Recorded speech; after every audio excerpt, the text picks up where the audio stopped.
Los Angeles Coliseum. And this game is brought to you by Plymouth Division of Chrysler Motors Corporation. Get in on your nearest Plymouth dealer's first annual Win You Over sale. By Sports Illustrated for the best in sports every week. And by Eastman Dillon, Union Securities and Company, members of the New York Stock Exchange. At this moment, bands are massed down to our left. The Coliseum floor is green. To our right, the yellow end zone with Chiefs spelled out in red letters and the American Football League emblem. To our left, in green letters, spelled out Packers with the NFL familiar shield. And in a few moments, I'm sure that we will have our national anthem. And George Reitman, there's been a lot of talk, there's been a lot written about this AFL-NFL championship, but if I ask you what thoughts are fleeting through your mind at this moment as a former great pro quarterback yourself, what would you say? Well, I'm sort of sympathizing, I think, at this time with those 80 fellows who are down there in their locker rooms who have not come out on the field yet. It's indescribable, the feelings that not just a professional football player, but any athlete has before a great contest such as this. They know that millions of people will be watching them, will be listening to the radio account of this game, thousands of people here in the stands, and it's just indescribable, that nervous tension that builds up. The game means so much to both of these teams. And frankly, it's not the money. Now, there's a difference of $7,500 between the winning and losing shares today. The winning team will receive $15,000. Each player on the losing team will receive $7,500. And many people think, well, this is sufficient to make the difference right there. Certainly, this does mean something to these people, but actually, it's much more than that. There's tremendous pride, as we mentioned before. It's not just two football teams. This is the entire National Football League against the entire American Football League today, a game that people have been looking forward to for 7 years. And don't think that those 80 fellows, 40 on each team, don't feel this right now in their locker rooms. They're all alone there, and the tension is just tremendous. Well, they're all alone there. Out on the field now, the combined college bands of the University of Arizona and Grambling College, and they're complemented by the Anaheim High School Columnist Drill Team and what is called the Super Bowl Chorus, which right now is marching across the track from our right to center field. And in a moment, of course, we will have the opening ceremonies. As everything else concerning this Super Bowl, this AFL-NFL championship is, there are many people here, and we are concerning ourselves now with today's officials. There are 6 officials from each league. There are 6 who are designated as today's officials, 6 more who are the auditors. And before we get caught up in all of the Super Bowl pregame activity, let us tell you today's officials. The referee, number 10, Norman Schechter of the National Football League. The umpire is George Young of the American Football League. The linesman is Bernie Ullman of the National Football League. The back judge is Jack Reeder of the American Football League. The field judge is Mike Lisetsky of the National Football League. And the line judge is Al Sabato of the American Football League. And repeat, there are 6 more waiting in the wings should one of those not be able to perform his duties today.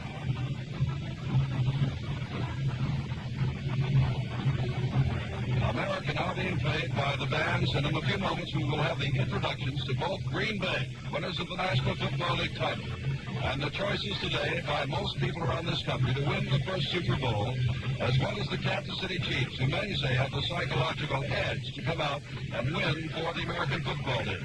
Now on the field, the emblem of an American Eagle is formed by the combined bands of Arizona Grambling and the Anaheim High School. And now let us listen to the Super Bowl chorus.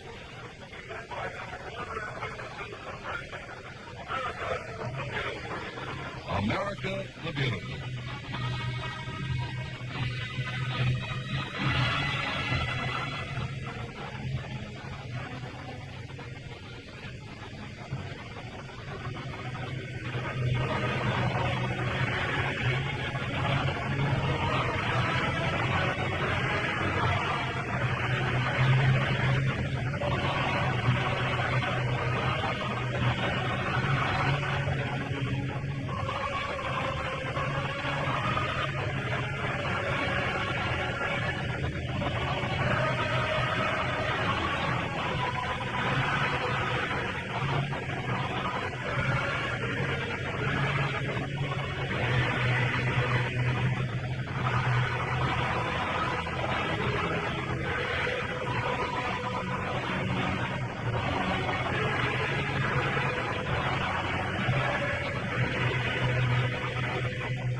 applause not only for the Super Bowl chorus in America, but 4,000 pigeons have been released here in the Los Angeles Coliseum.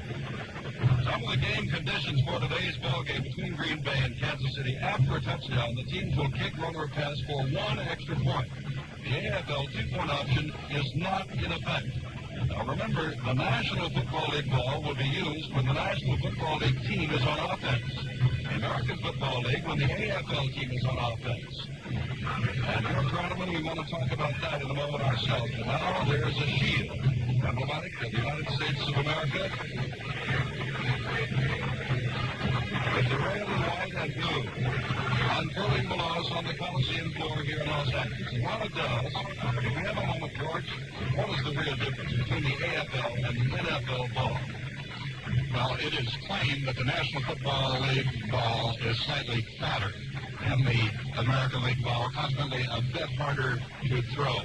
I doubt this very much, really. I think the quarterbacks may have a psychological handicap here. They may feel that throwing a strange ball would be a little different. The ball would be a little narrower, a little fatter, so they have compromised by using the American League ball when the American League is on offense, when Kansas City is on offense, using the National League ball when Green Bay is on offense. Now, ladies and gentlemen, before the Super Bowl, our national anthem.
Set for the kickoff in just a minute. And as we await the opening kickoff of the World Championship of Professional Football, let me ask you, last September, did you pick the Packers and Chiefs to finish first?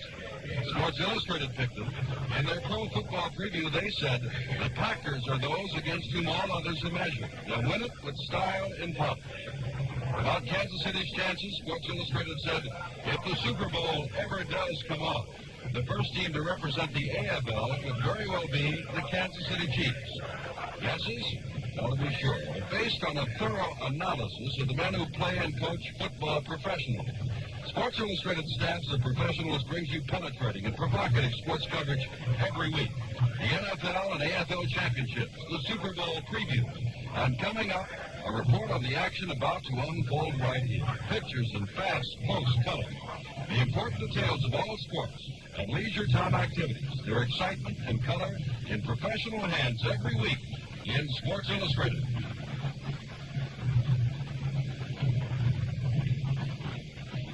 The bands have now made their way off the field, and down to our left, they are lining up for the introductions of the players, and here they come. Kansas City will be introduced first. At center, number 66, Wayne Fraser of Auburn. At right guard, number 64 from Iowa, Kurt Merz. At left guard, Ed Buddy, number 71 of Michigan State. And remember, the offensive line outweighs that of Green Bay. Right tackle, number 73 from Auburn, Dave Hill. At left tackle, the big boy, 6'6", 292, Jim Tyrer, number 77 from Ohio State. At the split end, Chris Burford of Stanford, number 88. the All-American from Stanford. And the tight end, Phil Ardonis of Michigan State, will start. Number 84. Some of the slight shoulder separation in the championship game, but will start. Microback Otis Taylor, very good. Number 89. The big hand is for Mike Garrett, the running back, who was Heisman Trophy winner All-American at USC and played his games here. Curtis McClellan, number 32, is the fullback, the All-American from Kansas. And the quarterback is Len Dawson of Purdue, 6 feet tall, 190 pounds, on whose arm and thinking and ability ride the hopes of the Kansas City Chiefs. And now the rest of the Chiefs team.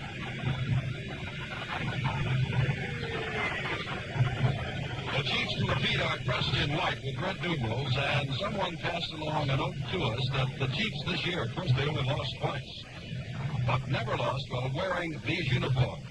The team that is heavily favored to win, the Green Bay Packers, have yet to be introduced. They will today be wearing their green jerseys, gold pants with the white numerals.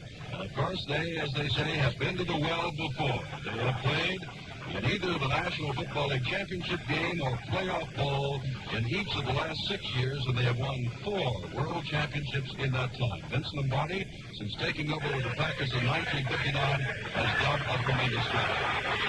And now the offensive lineup for the Green Bay Packers. At center, Bill Curry of Georgia Tech, number 50.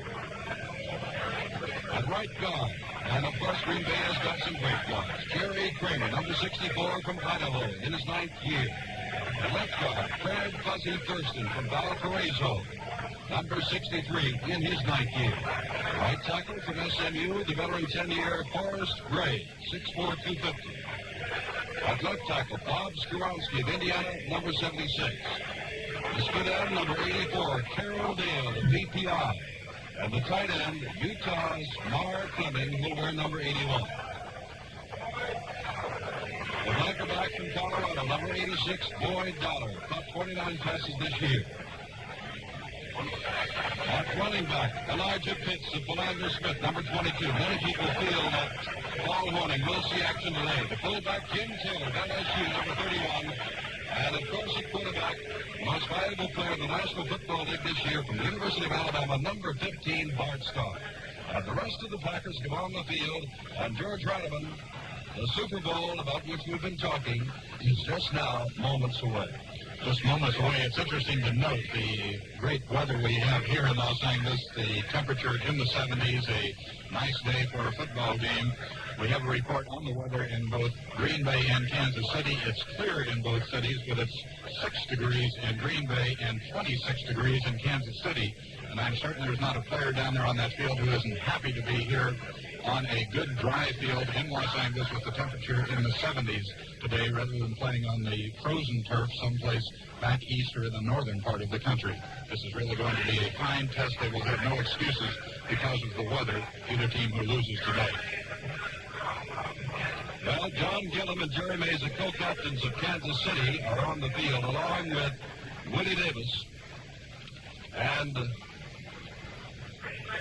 the other offensive captain, Bob Skoronski, a tackle from Indiana. Green Bay has won the toss and will receive the football of his first AFL-NFL championship. And so the Packers, the methodical team, the team that dwells on fundamentals, the team that everybody says, with the exception of those who support American Football Leaguers, of course, should win this championship, will receive the ball first and get the first crack to test the defense of Kansas City. The Packers breaking out to our right. To repeat for you, the Coliseum here in Los Angeles, sunny skies, temperature in the 70s, and what a day. Donnie Anderson, number 44, and Herb Adderley, number 26, go back. Anderson, the bonus boy, who came from Texas Tech, the rookie, and Herb Adderley, the 6-year veteran from Michigan State. And Fletcher Smith, number 17, will kick off for Kansas City. The Chiefs moving from left to right, the Packers from right to left. And Anderson and Adderley are stepping up to about the 4 or 5, anticipating a shorter kick from Fletcher Smith of Kansas City. The Super Bowl is underway, and it is a short kick from Smith. Adderley at the 6, across the 10, running to his right. Across the 15, cuts back up to the center of the field and gets to the 25-yard line where he is piled up there. It'll be 1st and 10 for Green Bay. E.J. Hollett, the right side linebacker, number 55, made the stop along with number 44, Gerald Wilson, and number 78, the left side linebacker, Bobby Bell. We'll set the offensive lineup for you of Green Bay as they come out of the huddle. It is Boyd Dollar who comes as a flanker to the left. Carroll Dale is split to the right. Mark Fleming, the tight end, is on the right side. Elijah Pitts, Jim Taylor, the setbacks. Bart Starr calling signals on the first play of the game.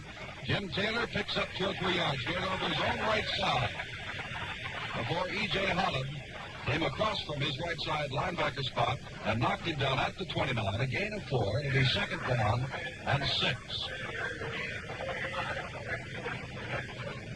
Jerry Mays, 75, Andy Rice, 58, Buck Buchanan, 86, Chuck Hurston, 85, along the forward wall for Kansas City. Bobby Bell, Cheryl Hedrick, and E.J. Hollett, the linebackers, will pick up the deep men in a moment. Dollar is flanked left. And off to Elijah Pitts. Pitts back to the line of scrimmage, running off his own left side and up near the 35-yard line, just shy at the first down.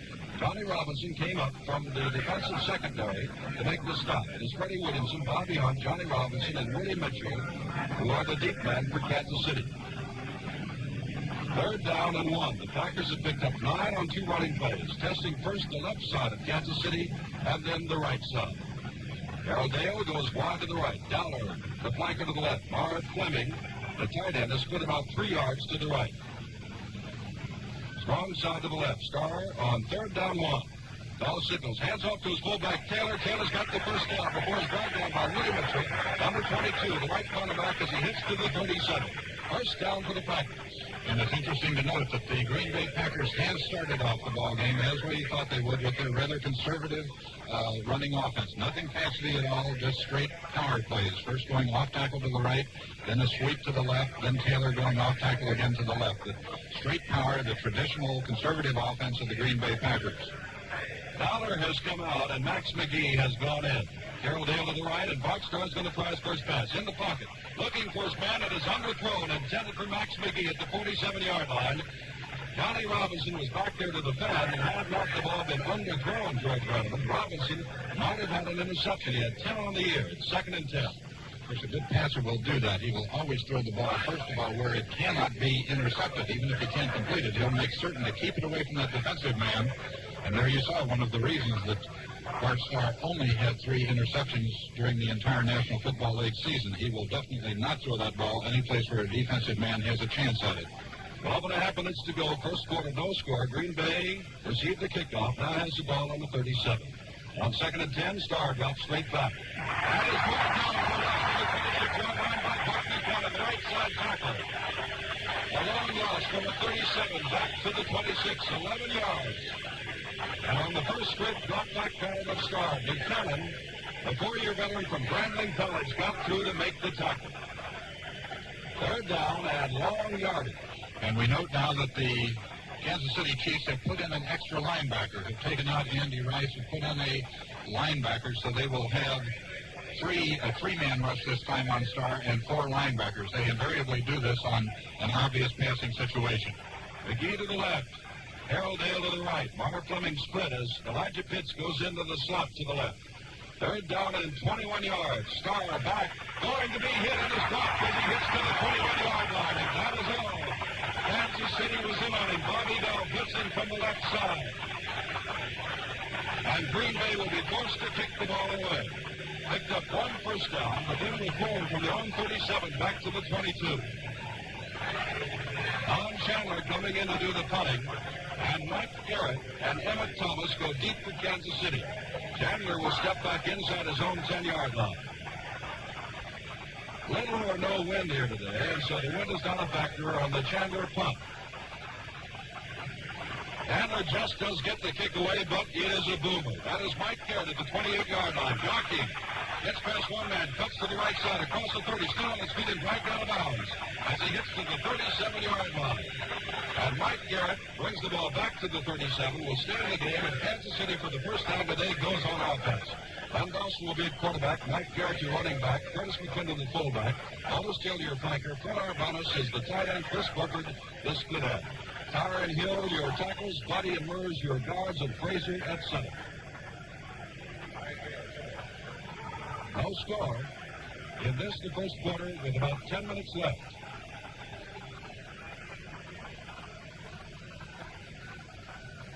Kansas City sends Garrett in motion.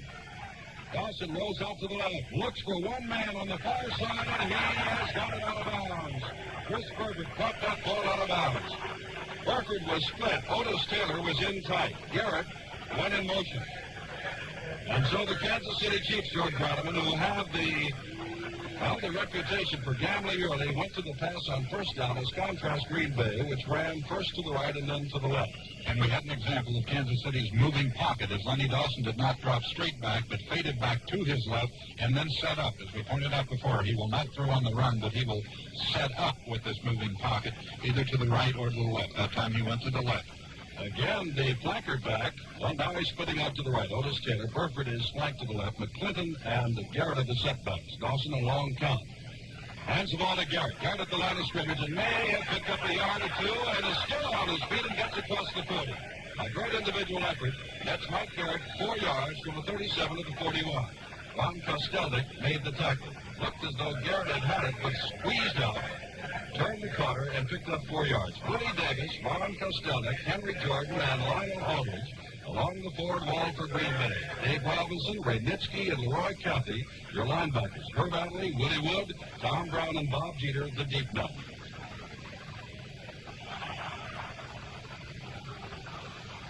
Third down and 6.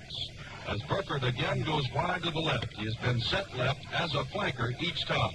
High formation, but now Garrett steps over to the right, and Taylor is flanked to the right. 3rd and 6, looking for Burford as Dawson has him first down across the 50 in Green Bay territory to the 47-yard line. The Chiefs have a first down in Green Bay territory. Bob Jeter, a 4-year veteran, hit Burford. He was the only man on that side, and he was double-teamed, but Dawson got the ball to him. And that could be an extremely important first down for Kansas City because, of course, they've been hearing Green Bay has a tremendous defensive squad, but they perhaps couldn't move the ball against them. The very first time they get the ball now, they do make a first down. This could build up their confidence tremendously in this ball game. High formation. Ball is handed to Garrett, and Garrett's going nowhere. The Green Bay Packers defensive line rose up and knocked him down. It'll be 2nd down and 10. Henry Jordan of the University of Virginia, a 10-year veteran. That time, Otis Taylor was flanked to the right, and Burford was set in the slot to the right. It'll be 2nd and 10. The ball on the 47-yard line of Green Bay. We've got 10.5 minutes to go. No score here in the first quarter of the Coliseum of Los Angeles. The first AFL-NFL championship under clear skies. And we note that the 2 passes Lenny Dawson has thrown have both been to the left. He seems to be avoiding so far cornerback Herb Adderley, who plays left cornerback for Green Bay and one of the best in the business. Too much time, I believe, will be the charge against Lenny Dawson, and will cost him 5 yards, and will make it 2nd down and 15. And that takes the ball back into Kansas City territory at their own 48-yard line. Green Bay took the kickoff, picked up 1 first down to the 37-yard line, and then were thrown back to their own 21. Chandler punted away to the 37 of Kansas City. Kansas City moved it to the 47 of Green Bay, where this 5-yard penalty has set them back. Otis Taylor comes out wide right. Burford is set in the slot. Dawson calling the signals. Dawson rolling to the right. Dawson throwing, has a man in the goal. He's got it all. Great catch, but they say is out of bounds. Chris Burford, for the 2nd time, made a catch, but could not keep both feet in bounds. Dollar, we understand. Boyd Dollar, who started this game, is out with an injured shoulder. Max McGee, you'll recall, replaced him very early. Now it is 3rd down and 15 for the Kansas City Chiefs. Burford has shown an ability to get loose, but each time Dawson, hugging those sidelines, has forced him out of bounds with a catch. And another thing of interest to note, all 3 of Lenny Dawson's passes so far have been to Chris Burford. 1 complete, the other 2 incomplete because he was right on the sideline. Burford, of course, is a 7-year veteran, and in a game like this, there's a tendency to go with your experienced people early. On 3rd down and 15, Taylor wide to the right. No score in this the first quarter. Dawson back to throw. Looking for Taylor, and he overthrows Taylor as well as Herb Adley at the 25-yard line. And it'll be fourth down, and now Kansas City will send in Jerry Wilson, who has a 44.5 punting average, to do the kicking. Going back is Willie Wood and Donnie Anderson. No score, 9 minutes to go. The Green Bay Packers in green with gold trousers, the Kansas City Chiefs in white with red numerals. Garrett Wilson stepping back to the 31-yard line, and Willie Wood and Donnie Anderson are within their 15, standing at about the 12. Wilson, with all the time in the world, drills one, driving Anderson back to the 5. Running laterally to his left, gets a fine block, is up to the 10, tries to come down the side, across the 15, and is pulled on from behind as he hits to the 20-yard line by number 52, one of the linebackers of Kansas City, Bud Abel. The good rookie from the University of Missouri. 1st and 10 for Green Bay. Ball just over the 20-yard line.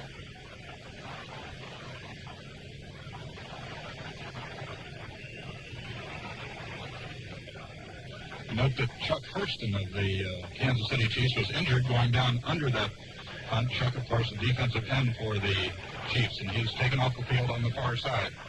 No score, 9 minutes and 10 seconds to go. Bart Starr in the Green Bay offense back in there is still Elijah Pitts, who has the ball now and is running wide to the right. Freddie Williamson came up to hit him, but he bounced off Williamson, and Pitts went out to the 24. Gain of 3. It'll be 2nd down and 7. Green Bay with Bart Starr, Elijah Pitts still starting as a running halfback, Jim Taylor full, and Max McGee has replaced Boyd Towler, who has an injured shoulder. Carroll Dale and Mark Fleming. 9 minutes left to go. First quarter, no score. Green Bay with the ball on 2nd down. And a long 7. Starr dropping straight back. Throws over the center. It's complete to Mark Fleming, and he's got the first down across the 30 up to the 34-yard line. Fleming, the fine tight end from the University of Utah, who caught 31 passes this year, got that one and rolled out near the 35. First down for the Packers, their 2nd of the ball game. Great catch by Fleming, who was juggling the ball when he was hit, and nevertheless managed to get it under his control. You know, the Green Bay receivers could be fighting for something today, because in the comparison between the two clubs, all week long it's been pointed out that Kansas City perhaps has better receivers, and this isn't going to make the Green Bay receivers happy. Dowler, or rather Dale, is the flanker to the left as Starr goes straight back in trouble, runs out of the pocket, gets the ball away, completes the pass, has Elijah Pitts across the 50, down to the 45, under the 43. On a play in which Bart Starr had to scramble from a mass of tacklers led by Jerry Mays. He stepped out of the pocket and found Elijah Pitts at the 45, and he raced it down to the 43 of the Kansas City Chiefs, where Green Bay in the scoreless ball game has the ball 1st and 10. There's timeout on the field with the score, Green Bay nothing and Kansas City nothing.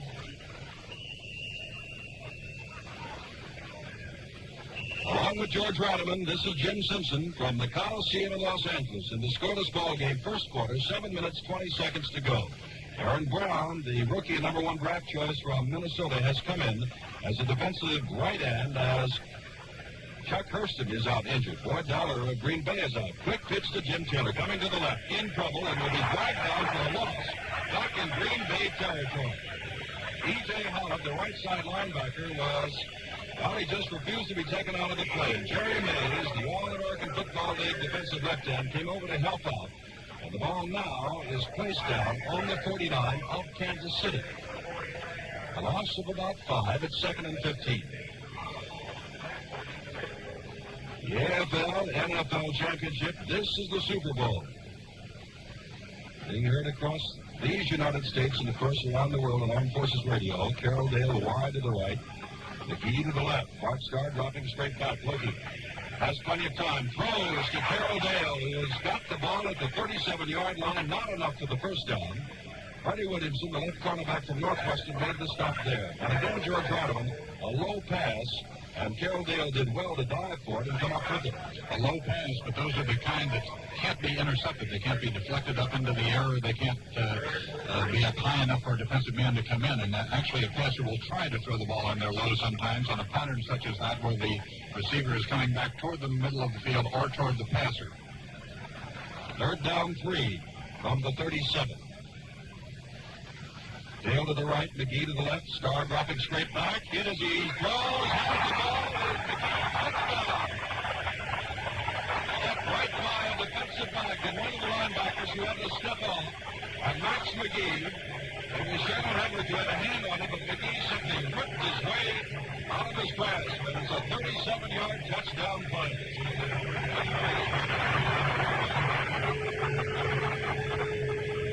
A great catch by McGee, who you might say had no business catching the ball. Actually, it wasn't too well thrown. McGee made a great stab, though. And the defensive man there, I'm sure, thought that McGee had no chance to get it. Don Chandler will do the extra point kicking. Ball is placed down, the kick is up, and the kick is good. There's time on the field with the score now. Green Bay 7, Kansas City nothing. Don Chandler will kick it off. 6 minutes, 4 seconds to go here in the first quarter. The Packers have scored first on the pass to McGee, who made a great catch and a fine run. Cohn and Garrett are deep. It is Mike Garrett who will take it at the 2. Garrett goes to his left, cuts back to his right, looking for daylight, steps around one man, across the 20, flags go down, over on the 27-yard line as Mike Garrett is run out of bounds at the 24. And we'll wait to see what the flags say. One of the officials, and remember there are 6 officials here today, 3 from each league. And they're in consultation now at the 26-yard line. Racing in very quickly to see what is going on is Cheryl Hedrick, and it looks as though it's going to be clipping coming up against Kansas City, which of course will put the Chiefs deep in the hole, and that's what they're doing. They're stepping off yardage back inside the 15-yard line and placing the ball down on the 12. We pause 10 seconds for station identification. A Turner Goodall, WGY Schenectady, a General Electric Broadcasting Company station. 3, 2, 1. Jim Simpson with George Rademan, first down on the 13-yard line. Burford goes to the left. Taylor is split to the right. Dawson calling signals. 7-0 Green Bay leads. Dawson rolls out. Going to pass from his end zone across the 10. Now has running room across the 15. Coming out to the 20 and dragged down on the 21-yard line. The scrambling of Len Dawson apparent there, George Rademan, and Ray Nitsky came over and made the stop at the 21. Instead of being thrown near his end zone, he got out and across the 20. Packers put a lot of pressure on Dawson that time. He went back, as he will do frequently, faked a running play before going back to pass, faked the draw play. The Packers, however, didn't go for the fake, went back and put a lot of pressure on Dawson, but he showed his scrambling ability by getting loose there, gaining about 7.5 yards on his run. High formation, Taylor split wide left with Burford set in the slot to the left. Dawson on a quick little pitch to the side, and down he goes. Race down is Lionel Aldridge making the tackle, and getting up rather slowly is Mike Garrett, the man who caught the pass.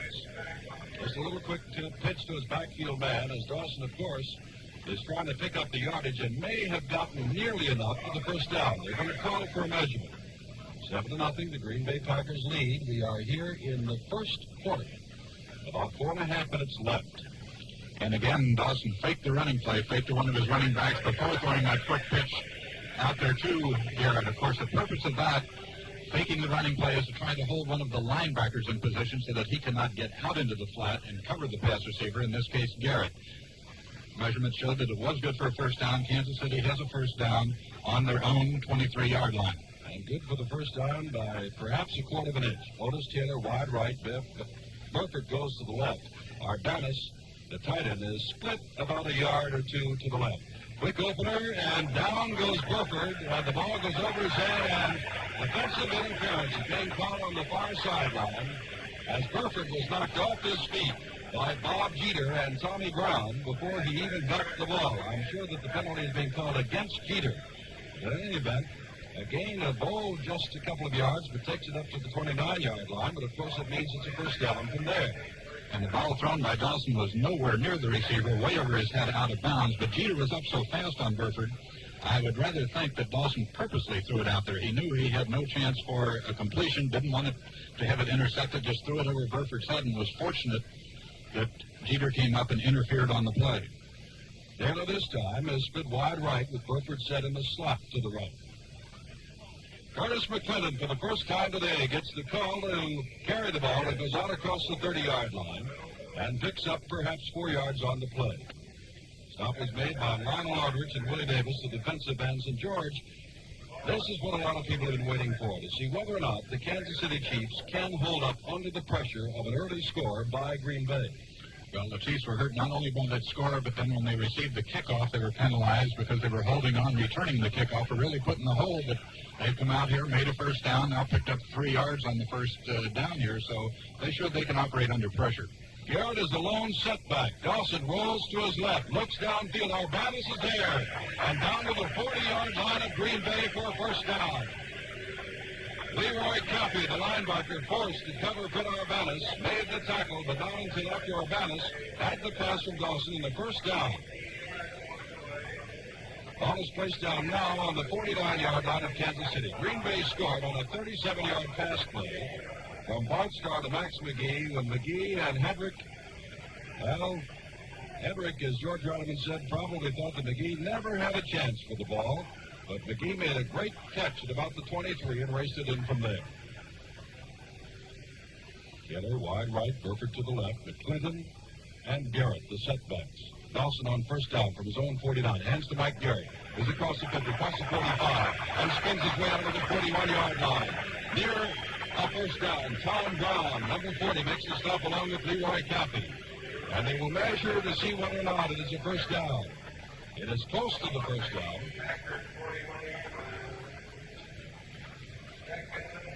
Coming to the side of the field is one of the officials, 7-0 Green Bay.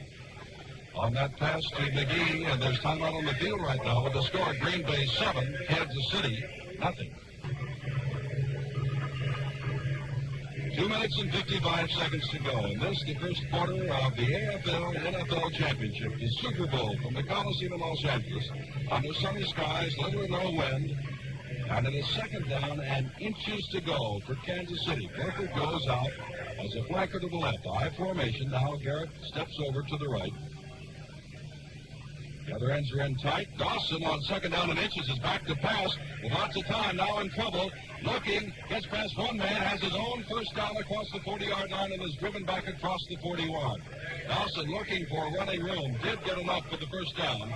Ray Nitschke, the middle linebacker, came up very quickly and threw him back across the 40. The ball will be spotted at the 39. First down for Kansas City. The Chiefs trailing 7-0 to Green Bay.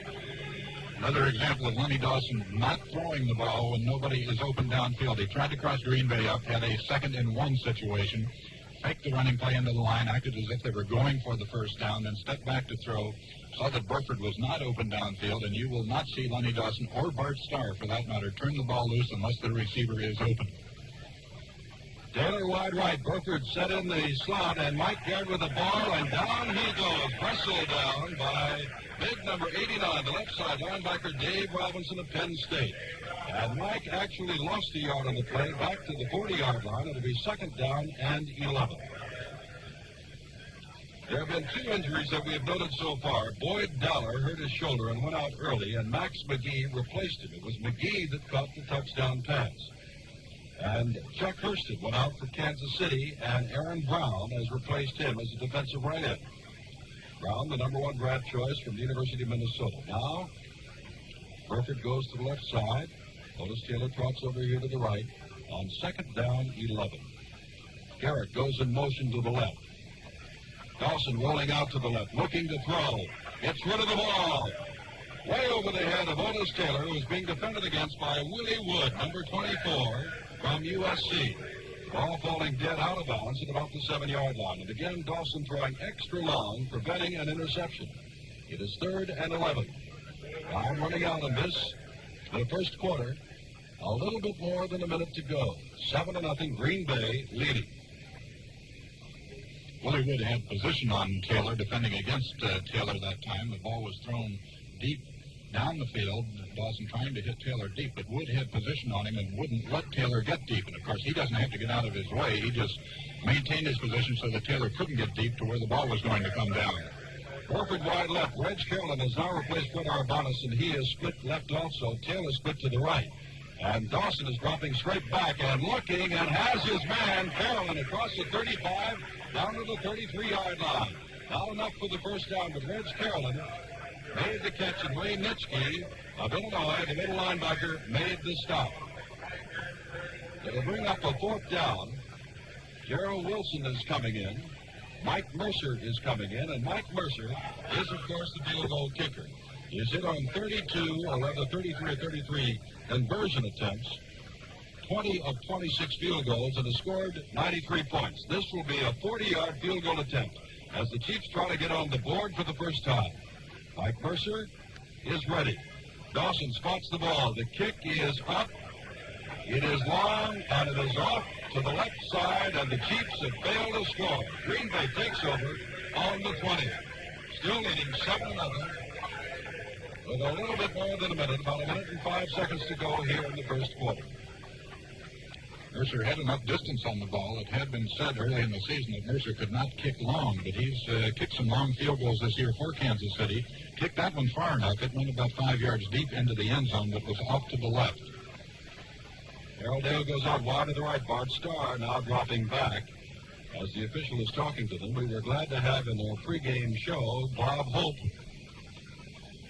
And, of course, we'd like to remind you again of Bob Hope's Desert Golf Classic, which will be on NBC Radio February the 4th and 5th. Complete reports. Chuck Hurston has now gone back in, so apparently Hurston, the 2-year veteran from Auburn, was not seriously hurt. 6'6", 230. And George and I have pointed out before that Kansas City, the underdog in this ball game, has conceded the advantage in weight, offensively and defensively, and has conceded the advantage in speed. But they are trailing to the Packers by the score of 7-0. And we have an unusual situation here where one of these ball clubs has called a timeout in the first quarter. Kansas City called one a few moments ago. And I'm not certain who called this one, but this is quite unusual because most ball clubs will try to save their timeouts until the end of the half that they're in. 34 seconds to go in this quarter. Carroll Dale is wide to the right. And on first down, Jim Taylor is given the job of cracking over the right side of his own line, and he picks up 2 or 3 yards, perhaps. Andy Rice is at the bottom of the pile from Texas Southern, along with Buck Buchanan, left tackle and right tackle, respectively. Clock is running. They may or may not get another play away in this quarter. At halftime, George Rattleman will be talking to Lance Allworth, the fine Piker from the San Diego Chargers, and the good quarterback, Don Meredith of Dallas, who very nearly beat these Green Bay Packers in the NFL championship game. Time running out, but out of the huddle comes Green Bay. Starr on second down and 7, starting back with the ball, but the gun sounded, and the first quarter is over. That's the end of the first quarter with the score. Green Bay 7 and Kansas City nothing. Second down and 7 from the 23-yard line of Green Bay. The Packers leading on the touchdown pass to Max McGee with a little bit more than 6 minutes to go in the first quarter. Carroll Dale goes out wide left, split to the right. Is Max McGee, the touchdown maker, with Elijah Pitts still in there along with Jim Taylor. Bart Starr drops straight back and looks and overthrows McGee at the sidelines at the 29. Fred Williamson over the defense at the 29. So it'll be 3rd and 7. Well, this is the day that many have been waiting for. As a matter of fact, in the pregame ballyhoo of this, the Super Bowl, many business magazines even checked with networks about the amount of promotion being done, not only by the networks, but by the ball clubs themselves and the National and the American Football Leagues. Such has been the build-up to this game. Carroll Dale goes wide to the left. McGee again to the right. Starr dropping back on 3rd down 7. Flag is down. Across the middle, juggled up in the air, no good. Intended for Carroll Dale at the 45-yard line. And riding him down was Willie Mitchell of Tennessee State, a 3rd-year veteran, but a flag went down on the play. In fact, talking to Bart Starr, but now they're signaling for a Kansas City man to jump in and talk with him. So obviously the penalty is going to be against the Packers. Cheryl Hedrick is talking it over with the referee. The referee today is of the National Football League, Norman Schachter. A legal procedure charged against the Packers that'll be refused because it'll make it 4th down and 7, and the Packers' Don Chandler is coming to kick it away. Emmett Thomas and Mike Garrett are stepping back to their own 30-yard line in punt formation. Green Bay leading early in the second quarter, 7-0 to score. Under sunny skies in Los Angeles, Chandler standing at his own 10-yard line, gets the boot away from the 14. A low spiral. Emmett Thomas takes it at the 33. Starts backwards. Now comes back upfield across the 30 and is finally wrestled down at the 34-yard line by Steve Wright, a third-year veteran from the University of Alabama. And Kansas City will get its hands on the ball again, trailing by the score of 7-0.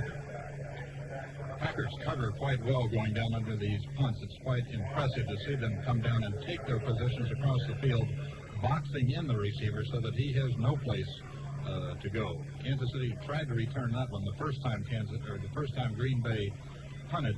Kansas City tried to block it. This time they did not try to block the punt. They tried to get back and block for the man catching the punt. Otis Taylor flanked wide right. Burford split about 5 yards to the left. Len Dawson on first down from the 33. Rolling to the right, being pursued. And now throws back across field to Mike Garrett at the 35. Gets away from 2 men. On his feet. Across the 45, near midfield. Down to the 49-yard line of the first down goes Mike Garrett with a twisting and turning run. He must have stepped away from 5 or 6 men. But the man who had the best shot at him was the linebacker Dave Robinson. But Garrett twisted out of his arms, and Willie Wood finally had to make the stop at the 49 of the Packers. And that made the USC partisans draw their breaths in, because Mark is a former great player there. Typical Garrett run, and Garrett got up and just walked off the field, which does not mean he's injured, just a little bush.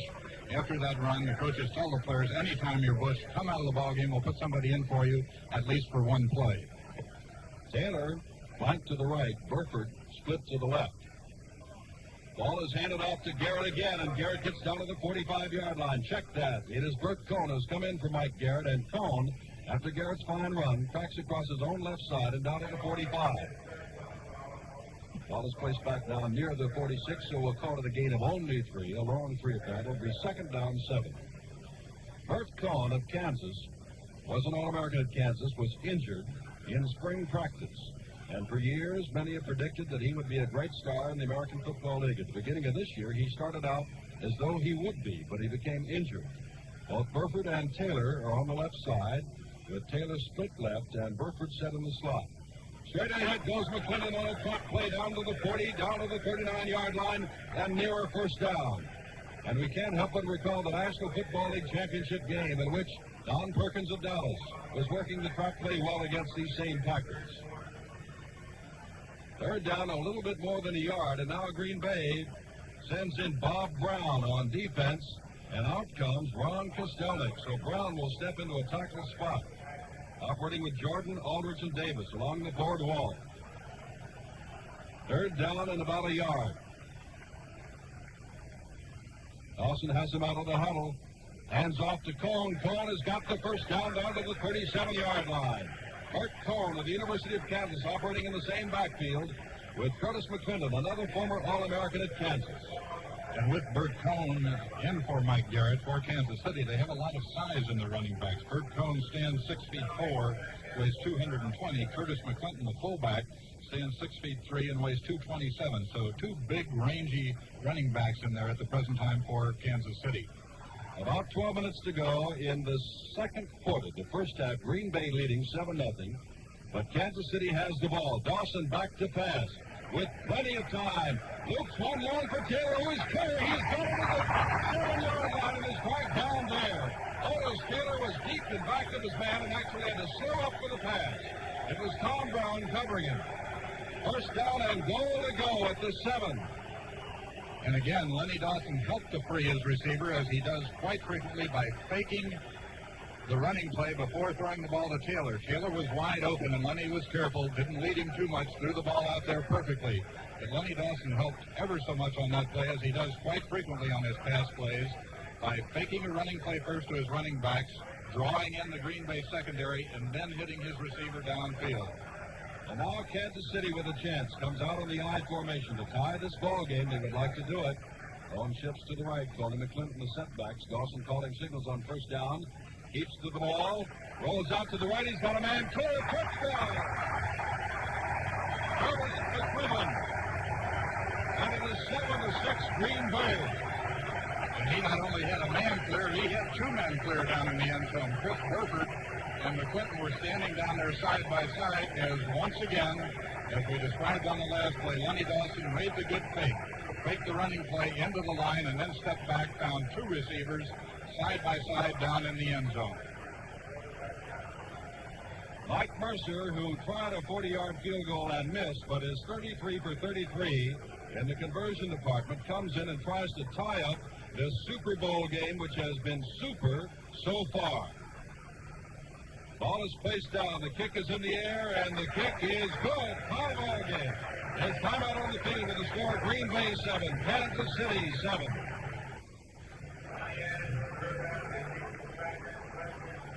This is Jim Simpson, along with George Rattleman from the Coliseum in Los Angeles. 7-7 ball game, this Super Bowl. 10 minutes, 41 seconds to go in the first half.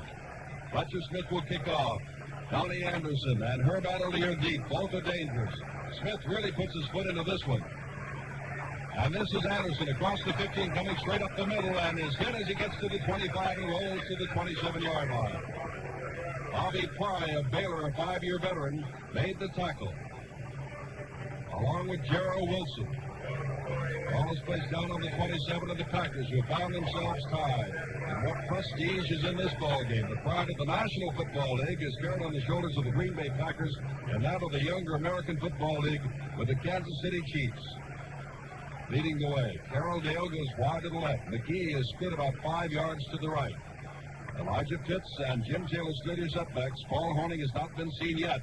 This is Elijah Pitts, goes across his own left side and is dragged down as he gets across the 30 and out near the 32-yard line. A pickup of about 5. Buck Buchanan made the tackle there. It is Mays, Rice, Buchanan, and Hurston. For Kansas City along the forward wall, Bobby Bell, Cheryl Hendrick, and E.J. Holland, the linebackers. Freddie Williamson, Bobby Hunt, Johnny Robinson, and Willie Mitchell, the deep man. Second down and 5 after that 5-yard gain, and again, it is Carroll Dale to the left, and McGee split about 5 yards to the right. Fleming, the tight end, is on the left side. Strong side right, Jim Taylor rolling along the line of scrimmage and picks up a yard or two on individual effort and near the first down, but he was hit almost as he hit the line of scrimmage by Jerry Mays. And again, you'll notice Green Bay coming back to their basic power offenses. Any good football team will do when they've been hurt, when they've been scored on. They will come back to the things that they do best. And this is the best of the Green Bay offense, the straight power plays, the off-tackle power plays, the power plays around end. Nothing fancy at all. Third down and 1. Green Bay scored first on a 37-yard pass play from Starr to McGee. Kansas City came back moments ago on a 7-yard pass play from Dawson to McClinton. 7-7 the score. Third down 1. Starr gambling has his downfield. Clear the 40. He will go all the way and score. On third down 1, Bart Starr caught the Kansas City secondary thinking of something else. And there's a flag down up at midfield, and the Packers are walking slowly back upfield. And ignoring the flag, which will call this play back and will take the touchdown away from Green Bay, we can say nothing except that was a marvelous call by Bart Starr, because as I have been saying, as everybody here has been thinking and realizes, Green Bay is a basic power ball club. As we mentioned, they go to their basic power attack. So on third and 1, Bart Starr crossed it all up by faking the running play and hitting his receiver all alone downfield. Unfortunately for Bart, the pass to Marv Fleming has been called back because an infraction against Green Bay was detected on that play, a 15-yard penalty. Check that, George. It was a 5-yard penalty for illegal motion. It was That's third right. down and nearly 6 yards. And I'm sure that the Kansas City secondary is talking to itself what a break they had to have the ball called back. So now on the important third down 6, Starr drops back to throw again, goes over the middle and has his man. It is Max McGee. And McGee has the first down out across the 40 to the 41. Johnny Robinson made the stop there. So the Packers, who have had that long touchdown play called back, came right back and picked up the important first down to their own 42. Darrell Dale has come back in, and Max McGee has gone out. It was Dale who made the sprint for what he thought was a touchdown, only to have it called back. Dale goes out wide to the left, and Bob Long is now in as Kansas City is going to call a timeout. After what has happened, George Rattleman, I would assume that Kansas City's defense and Cheryl Hedrick even now is walking to the far sidelines along with Bobby Ply, and they're going to talk things over with Hank Strand. So while they do, we say there's timeout on the field with a score: Green Bay 7 and Kansas City 7. Ball is on the 42-yard line. First and 10 for the Packers in the 7-7 ball game. We're midway through the second quarter. Starr goes back to throw, looks downfield. His receiver comes back up and cannot hold on to it. Covered very closely by Willie Mitchell. It was Carroll Dale for whom the ball was intended. But Willie Mitchell of Tennessee State was right there. Starr, as he has done several times, kept the ball low and kept the possibility or probability of an interception to nearly nil. As George Rattleman pointed out, Starr's only had 3 passes intercepted all year long. 7-7, and I want to tell you, Los Angeles, if nothing else, turned on one of the greatest days for football. In mid-January, you could see perfect playing conditions. Perhaps a little warm for the players, but for the spectators, just great. Dale is to the left, and Bob Long is to the right. Starr going straight back. Now throws down. He has Elijah Pitts covered by a linebacker, E.J. Holland. The Starr's pass was off the mark. And I think a screen pass was called that time by Bart Starr. I think Green Bay was trying to throw a screen pass out here to the right.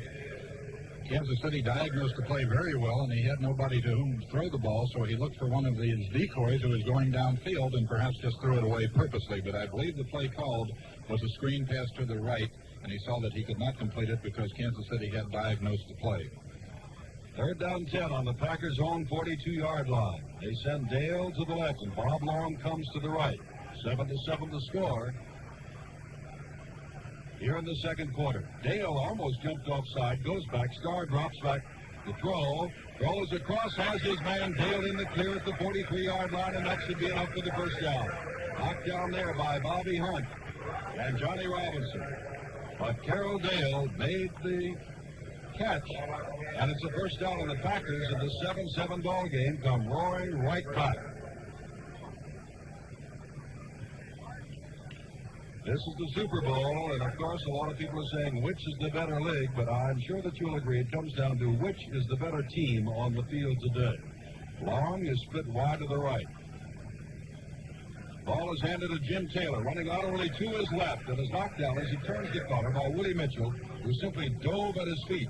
Mitchell is 6'1", 185. Jim Taylor 6 feet tall, 215. But the way and the power with which Jim Taylor runs, both legendary. And Bart Starr has been putting a lot of pressure on Willie Mitchell, the defensive right cornerback of Kansas City. He's thrown quite a few passes out there to receivers who have gone down about 5 or 8 yards and turned in toward the middle of the field. Now he sends Taylor on a running play around that end. So they're putting a lot of pressure on Willie Mitchell, the right cornerback of Kansas City. Boyd Dollar, we understand, is out for the game. And this is third down 6. Pitts picks up a couple of yards. Make it second down 6. It'll be third down at about 4 now. We'll repeat, Boyd Dollar is out for the game.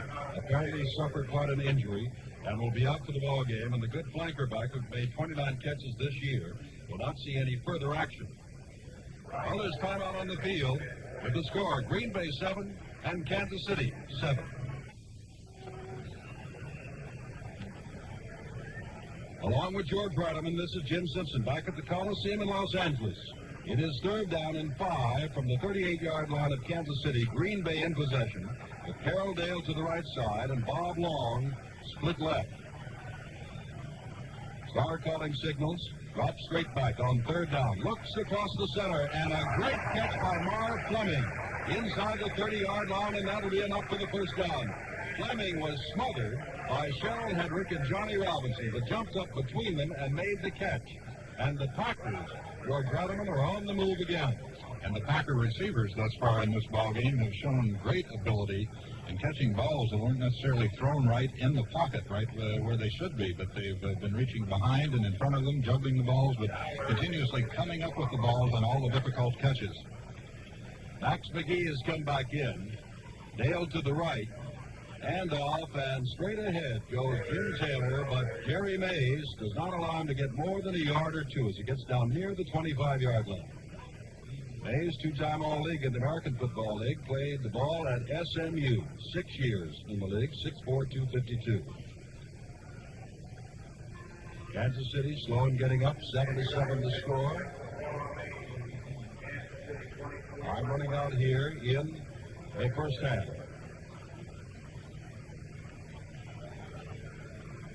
Five minutes and 41 seconds to go in this half. Dale is to the right, and McGee to the left, both split. Second down. Starr hands off to Elijah Pitts, who gets another yard or two, and that's all. Buck Buchanan, the right tackle, and George. Perhaps the defense of Kansas City has surprised a lot of people thus far. Well, I think particularly their defense against the Green Bay running attack. They have looked very good against Green Bay's running, but Green Bay has been able to come back in these third down situations and pick up the first down by throwing the football. Of course, Bart Starr is famous for that. He's regarded as just about the best third down thrower in football, and as we mentioned before, they've been picking a lot on Willie Mitchell, the defensive right cornerback of Kansas City, so let's see if they do it again here. And this is another third down situation, as you said. McGee is to the left, Dallas to the right. Starr throws to Pitts, and Pitts goes out of bounds. He made the catch for the first down inside the 15 at the 14-yard line. And as happened before when the ball was overthrown, E.J. Holland, the linebacker, had the assignment of covering Elijah Pitts. We'll find the outside linebackers at Kansas City, Holland and Bell, especially Bell, very fast. But the fact remains that the Packers have marched right back downfield. They had a touchdown called back, but on 3rd and 1 in their own territory, Bart Starr, a man until about 2 weeks ago everyone said would not gamble, gambled, found Carroll Dale, and he went all the way to score, but it was called back a legal procedure. Dale is time to split to the right. From the 14, Jim Taylor starts around the left side, steps back inside the 10-5, slow! On 14 yards out, and Taylor was hit by Hurston at the line of scrimmage, but simply broke the tackle. And a great example of this Green Bay power offense is 4 green jerseys went around the left end that time, one of them belonging to Jim Taylor, who had the football, but 3 blockers right there with him, 3 blockers right in front of him. And anytime you can turn the corner, get around the end with 3 blockers in front of you, you're going to go a long way. And, of course, Jim Taylor doesn't need any instructions on how to get into the goal line under situations such as that. Don Chandler in, and the ball is held by Starr. The kick is good, and Green Bay goes out in front, marching 73 yards in 14 plays.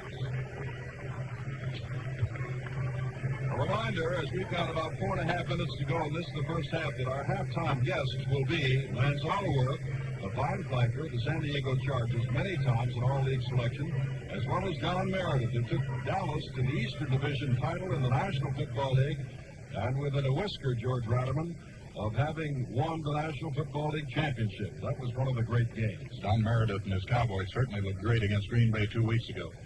A reminder also that NBC Radio, here today for the Super Bowl, the AFL-NFL Championship, will journey down the coast a little bit and inland to Palm Desert, California, for the Bob Hope Desert Classic on NBC Radio February the 4th and 5th. Chandler will kick off, 14-7 to score, 4.5 minutes to go in the first half. Green Bay scored first on a 37-yard touchdown pass to McGee from Starr. In the second quarter, Lenny Dawson took his team down the field, much of it on the running of Mike Garrett. Finally hit Curtis McClendon for a score from 7 yards out to top 7-7. And now on Jim Taylor's run, 14-yard run that kept the 73-yard drive, the Packers have gone right back in front. Chandler is ready to kick off. It is Cohn and Garrett who are deep. Garrett at the 10. Across the 15. Balancing off his own men, using his hands to try to set up his blocks, and is finally knocked down as he hits out to the 26-yard line. Dave Heathcock of Memphis State, a rookie defensive back, made the tackle there. I formation shifting now with Taylor and Urbana split right. Burford split to the left. And now Garrett is in the... Well, here comes Dawson rolling out to the left. And he is in trouble. Can't get the ball away. Knocked down inside the 15-yard line.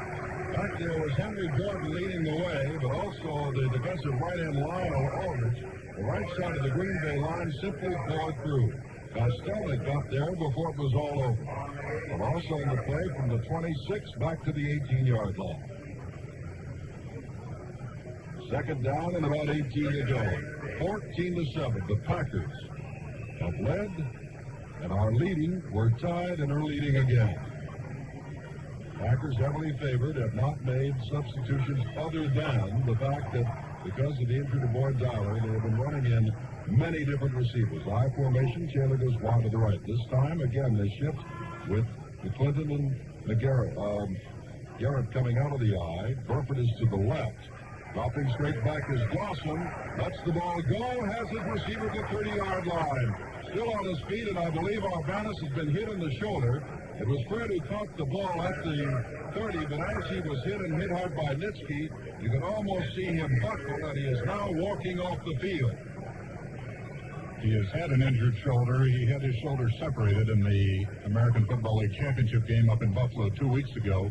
Was somewhat of a doubtful starter for this game, and apparently the shoulder has not healed up fully because he undoubtedly re-injured the same shoulder on that play. That's a terrible feeling, too, to be injured in the middle of a play, not to be knocked down, to know that you have re-separated your shoulder and somebody is going to have to come hit you again. A pickup of 12. It is third down and 6 with the ball on the 35 of Kansas City. 14-7, Green Bay leading. Closing minutes of the first half. Dawson drops back on third down and has his man Taylor. Taylor got the first down across the 40, out to the 42-yard line. And Otis Taylor, who is a fine second-year flanker, 6'2", 211 from Prairie View, is showing many people what a good flanker he really is. He's coming to his own this year. First down at the 41. Otis has all the requisites of a great flanker back in that he has good moves, but tremendous speed, catches the ball well, and catches it in a crowd. That is, he doesn't hesitate to go up for the ball when there are a couple of defenders around him, and on top of that, likes to block. Let's come back on these end runs and help in the blocking. 2 minutes and 20 seconds to go. Dawson fakes the handoff. Back, looking, has Taylor again. Taylor on his feet and down to the 30-yard line. But a flag is down, and let's see what it is. It could be charged against Green Bay anyway, and so I'm sure they will take the play. Defensive interference, and so the ball, and Taylor has again moved Kansas City downfield. Make that Chris Burford. I beg your pardon. Number 88, not number 89. Don Brown made the tackle. Burford then, George, was actually held up at the 40-yard line, but made the catch at the 35 and got down to the 32. Well, he's another good competitor, as we said about Taylor a moment ago. Burford is also the kind of fellow that can catch the ball in the crowd. He's not afraid to go up for it with a lot of defenders all around him. Taylor wide right, Burford wide to the left on first down from a 32. Garrett has the handoff and is down to about the 30, and look out, Mike. You're only 5'9". Nitsky led the charge of green-shirted Packers that swarmed all over him after a gain of perhaps 2 yards. Now, time becomes very important. A 2-minute signal is being given on the field. 2 minutes and a half, and Kansas City, trying to get on the board one more time, has the ball at the 30. 14-7, the Packers lead in this, the American Football League National Football League Championship. The Super Bowl. And at this moment, many of the bands that will be performing here at halftime are walking down the track that surrounds the Los Angeles Coliseum football field and will be entertaining at halftime. And I'll remind you again that Lance Allworth and Don Merritt will be with George Ratterman here in the booth. Kansas City now out of the huddle, sending Taylor to the right. They've got the ball on the 31-yard line. They're trailing 14-7 in the final 2 minutes. Burford to the left. Dawson calling signals. With Clinton and Garrett in the backfield. And fumble and quickly picked up. Curtis McClinton picked up his own fumble as Henry Jordan hit him, but actually McClinton fumbled before he got hit. A loss on the play of perhaps a yard. Second down and 11. And I believe that is the first fumble in the ball game, is it not? Which is somewhat unusual for a ball game with all of this importance attached to it, all of the tension that the ball players are bound to suffer. It's a bit surprising there have not been more fumbles thus far. A minute and 35. Dawson drops back. A little flip pass to Mike Garrett. He's stepping around at the 20. Gets through tacklers and inside the 25-yard line now down to the 23. And near the first down. And time becomes of the essence. And checking, Kansas City has a couple of timeouts left. And therefore can stop the clock if they wish. Mike Mercer is coming in, and on fourth down and a yard, they're going to stop the clock and go for the 3, rather than try to go against that tough Green Bay defense and perhaps failing at any points at all. And Lenny Dawson promptly walked over to the referee and called for a timeout. I don't know whether Lenny's going to go over and discuss this with Hank Stram, his head coach, to decide whether they should go for the field goal. Perhaps Lenny has some other ideas here. Now, it appears that Lenny is staying out in the middle of the field. I thought for a moment perhaps that he would go over and try to argue the point with Stram and say they should go for the first down, but apparently not, because Mercer is staying in the ballgame, so undoubtedly they will try for the field goal here. We have 55 seconds to go in the first half. Green Bay out in front, and of course the Packers have got a touchdown called back, but Mike Mercer attempted a 40-yard field goal attempt a little while ago, which was far enough, but just slightly off to the left. So each team has had scoring opportunities other than what's shown on the scoreboard, that is 14-7. A short-sleeved crowd here in Los Angeles, California. And I hope that wherever you are, the weather is good. And if not, I hope you're enjoying this broadcast. For those of you in your cars, of course, remember, the game is important, but so is your driving. Keep your mind on what you're doing. The ball will be spotted by Dawson at the 31-yard line. Mike Mercer's 9 yards closer to what he was before. Little or no angle. Ball is snapped, put down. Mercer kicks, and this one is good. 31-yard field goal. Kansas City crawls to within 4 points. Green Bay is out in front now by the score of 14-10. And George Radaman, if they should judge which is the better team, or as many try to do, which is the better league, I doubt that they could do it on the basis of this first half performance. It's been a close ball game. I think Kansas City showed signs of some nervousness in the early stages of the ball game, a bit more perhaps than Green Bay, who seemed quite calm throughout. Possibly this will help Kansas City in the second half now that they have overcome their nervousness. But certainly it has been an even ball game. Kansas City has shown a lot of offense here today. Of course, they're known for their diversified attack.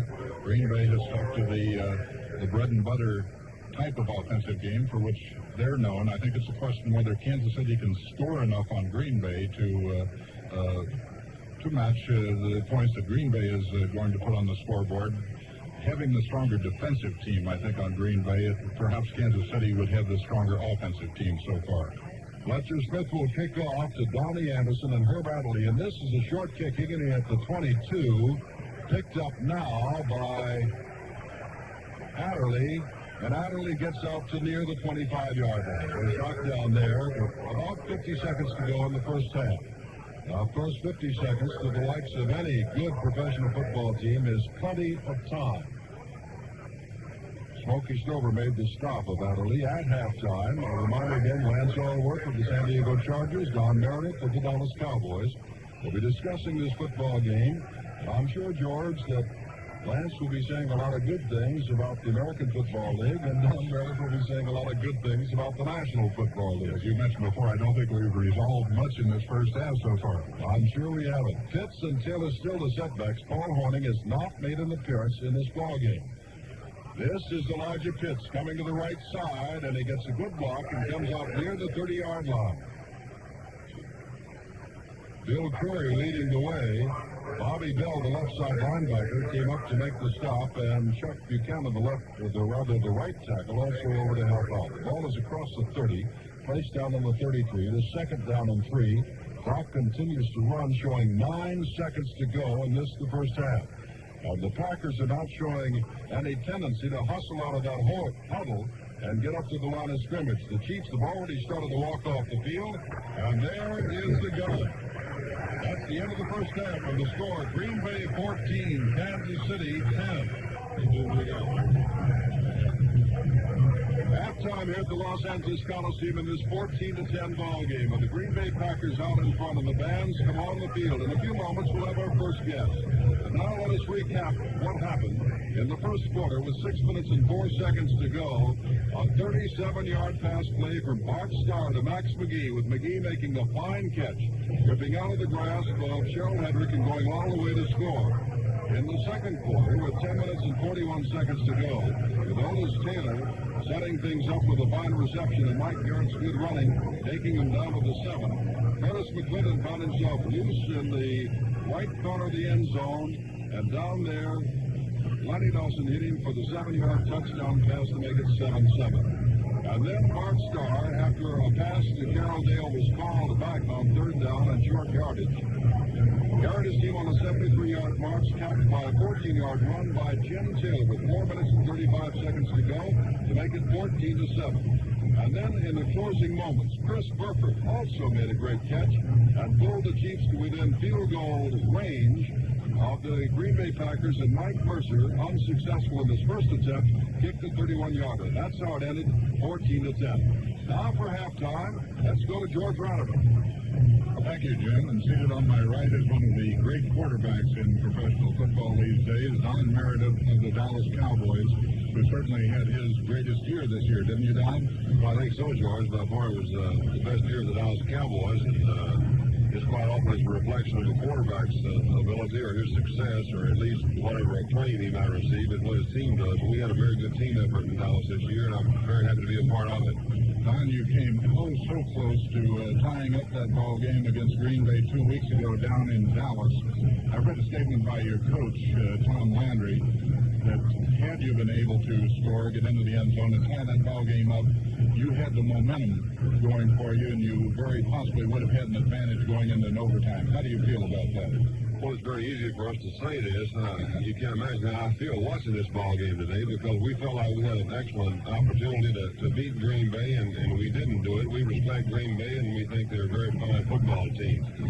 In our game in Dallas, we did have some momentum. Our offense, I don't think, ever looked as good as it did against Green Bay. We executed probably as well as we possibly can, and we felt that if we could have got them into overtime, that we could have won. However, I must say this, I think it could have been decided on the flip of the coin. In other words, which ball club would receive. And I think this is the way that sudden death would be decided. And I think if we could have gotten the ball, I'm pretty sure we could have scored. That's right. It was a great offensive display, so probably whoever got the ball first in the overtime would have had a tremendous advantage in that ball game. Don, I have heard so much. I've been broadcasting American Football League games and haven't had much opportunity in recent years to watch the NFL games, but I've heard so much about the fine offensive blocking of the Green Bay line, and yet in the early stages of this game, Kansas City was getting through to Bart Starr a few times. Does that happen frequently in the NFL, or did that surprise you a bit?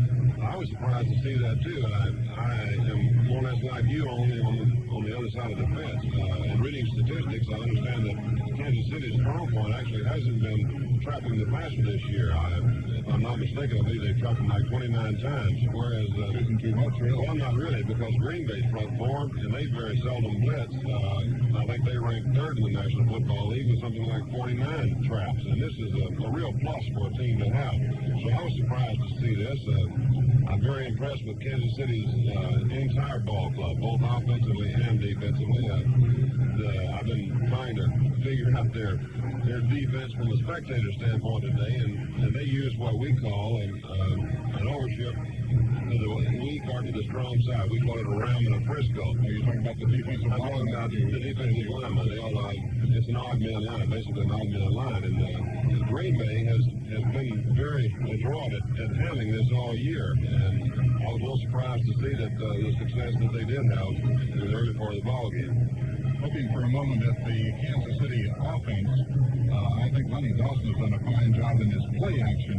Kansas in the first half, the touchdown they scored, I think he had Green Bay completely baffled because, as you know, you never want to have two receivers standing together, but he actually had McClinton and Burford standing together down the end zone, could have thrown the ball to either one. Is he about the best you've seen as far as faking before going back to pass? Well, I think Lenny's done a very good job today. I've been very impressed with his play calling, actually. I thought I think he has actually more or less varied his offense enough that has kept Green Bay off.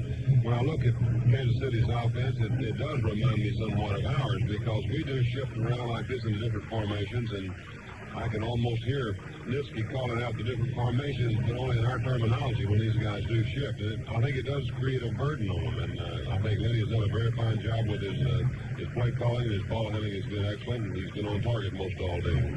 Thank you, Don Meredith. And Lance Ulrich has just walked into our booth. We'll be back with Lance and Don in just a minute. You're listening to the NBC Radio's coverage of the first AFL-NFL championship game. This is George Rotterman with Jim Simpson at the Super Bowl in Los Angeles Coliseum. We're at halftime. The score is the Green Bay Packers 14, the Kansas City Chiefs 10. Our halftime guests are Lance Ulrich, the fine flanker back of the San Diego Chargers, and Don Meredith, the great quarterback of the Dallas Cowboys. Lance, let me ask you a question here. A lot has been said about teams having an advantage going into a game mentally. Who do you think had the psychological advantage going into this game? Undoubtedly, Green Bay was the favorite. They know that they're good. Kansas City perhaps didn't know quite what to expect, but they had been talked down for a number of years. Who do you think had the psychological advantage going in? Well, actually, when you sit down and think of it, there are really two sides to say because Green Bay, when they went into the ball game, they played in a lot of big ball games, and they're the big team, so they can go in and they're not too nervous. But I'll tell you, just sitting in the stands up here, I was really nervous, and because I was worried about how they were going to do. I felt like that Kansas City has a great football team, but you never know. And Kansas City, I feel like that for the first quarter, that they really didn't know what to expect. They were real high when they came in the ball game because we're trying to prove something, and I think they're doing a fine job, and it's going to be a heck of a ball game. I think it's amazing that there was only one fumble in the first half, considering the tightness that must grip some of these ball players before a ball game such as this. Right, and I'll tell you, that was forced by a real good play because he was hit before he got the ball, actually, and he would get the ball tucked away.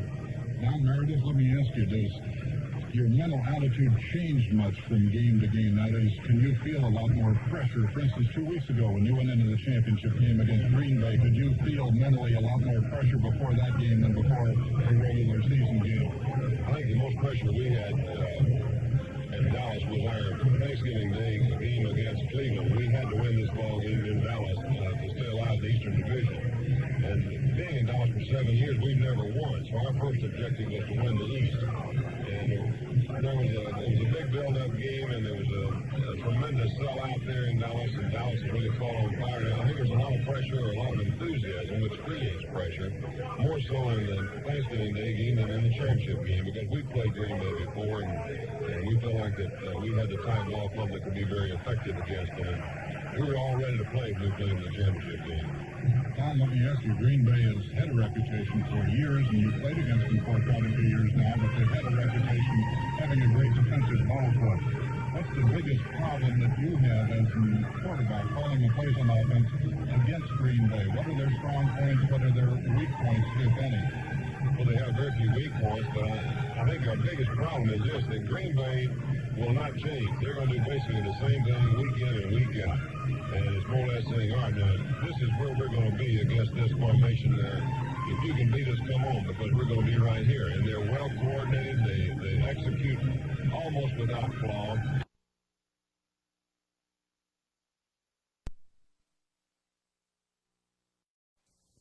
The second half is about to begin. This is Jim Simpson with George Rotterman. And George, one half of football does not a football game make. But the statistics, despite the Packers' 14-10 lead, are somewhat surprising.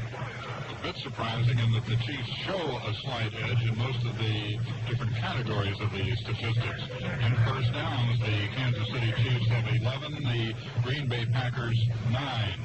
Total yards gained, the Chiefs again are a bit ahead of the Packers, 181 yards for the Chiefs, 164 for the Packers.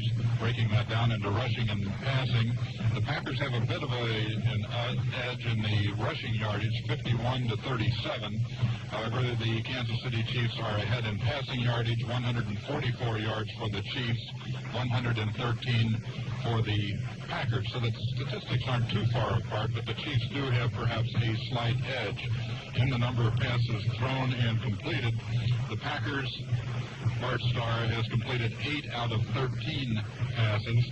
Lenny Dawson for the Kansas City Chiefs has completed 11 out of 15. So both quarterbacks, both teams have shown an ability to complete passes against the other.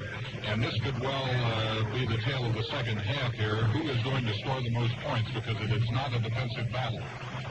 Don Chandler kicks off. Gene Wilson comes up, watches it bounce at the 12, but a flag has gone down and a whistle has sounded. Again, back upfield. And they will kick it again. The ball did not go out of bounds. The Packers are coming back upfield. 14-10 the score. The Packers lead, 1 half left of this Super Bowl. Don Chandler will tee the ball up again at the 40-yard line.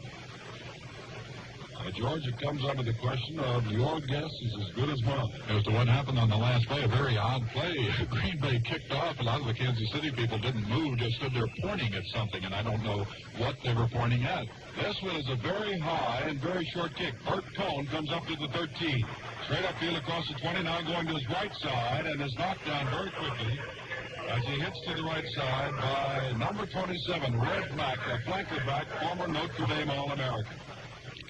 Now they change the footballs again, as we have told you before. The American Football League using its own football while on offense, and the same for the Packers, its football while on defense. They are slightly different.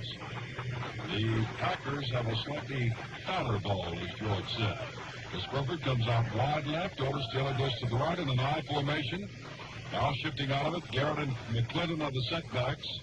Packers have a lot of men bunched along the forward wall. Dawson rolling to his right, now has running room across the 30, across the 35, and steps out of bounds as he hits to the 43-yard line.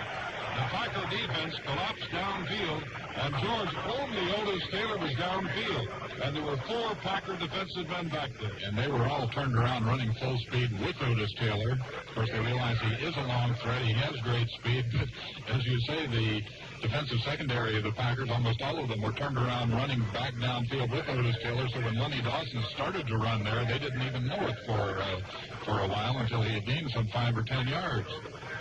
First and 10 on the 44 of Kansas City. They trail 14-10. Opening moments of the second half of the Super Bowl. Taylor is to the left. Burford flanked to the left. Dawson calling signals. Again, a 6-man line, and McClinton goes straight ahead and gets from his own 43 down to about the 48-yard line. A pickup of 5 before Ron Castone, the left tackle from Cincinnati, number 77, makes the tackle. It will be 2nd and 5. A reminder, there were several injuries early in the game. Boyd Dowler, the flanker back, was injured in the first quarter for Green Bay and left, and we understand he's out for the game. Chuck Hurston, defensive right end, for Kansas City was injured, but he has come back. Taylor goes wide to the right. Now Arbanis is back in. He re-injured his shoulder, but is back in. Garrett is set in the slot to the right, but it is straight ahead. That is Garrett straight ahead. It was McClinton in the slot back, I'm sorry. And Ronald Aldridge made the tackle. Just a couple of yards out to midfield, and they are still about 4 yards from first down territory. Got a kick out of Arbanis' remark after he was injured in the championship game up in Buffalo 2 weeks ago. He had a separated shoulder, and when asked whether he would play in the Super Bowl, he said, to show his determination, he said, I'll play even if Lamar Hunt, who is the owner of Kansas City, even if Lamar Hunt has to buy me a new shoulder. I don't know how much shoulders cost these days. Taylor to the right, Burford to the left. Big play for Kansas City and Green Bay. Third down and a long four. Dawson being rushed and throws. And down the sidelines comes Willie Wood. Only one man can get him at the 10 and drags him down at the 4-yard line. A big break. Mike Garrett finally came from behind to get Willie Wood at the 4-yard line. And the defensive prowess of Green Bay, never more evident there. Dawson was pressured, threw out to the left and hung the ball up, and Wood cut in front of the receiver and carried the ball from midfield down to the 4. And one of the few times when we will see either one of these quarterbacks, Lenny Dawson or Bart Starr, do that. That is, throw the ball when they're under pressure, when the receiver is not definitely open. Something a quarterback shouldn't do. Lenny made a mistake, and I'm sure he knows it. The officials forgot to change the football. Green Bay is back on offense, and so now the National Football League ball comes in play. Paul Hornung has not yet made an appearance. Elijah Pitts and Jim Taylor, the setbacks, with Dale wide to the left. That is Pitts, touchdown on the first play, going off his own left side. And Green Bay races out in front by the score of 20-10. That's their biggest leading margin. Cheryl Hedrick was taken out by one of those good offensive guards of Green Bay, Fuzzy Thurston, who led the way.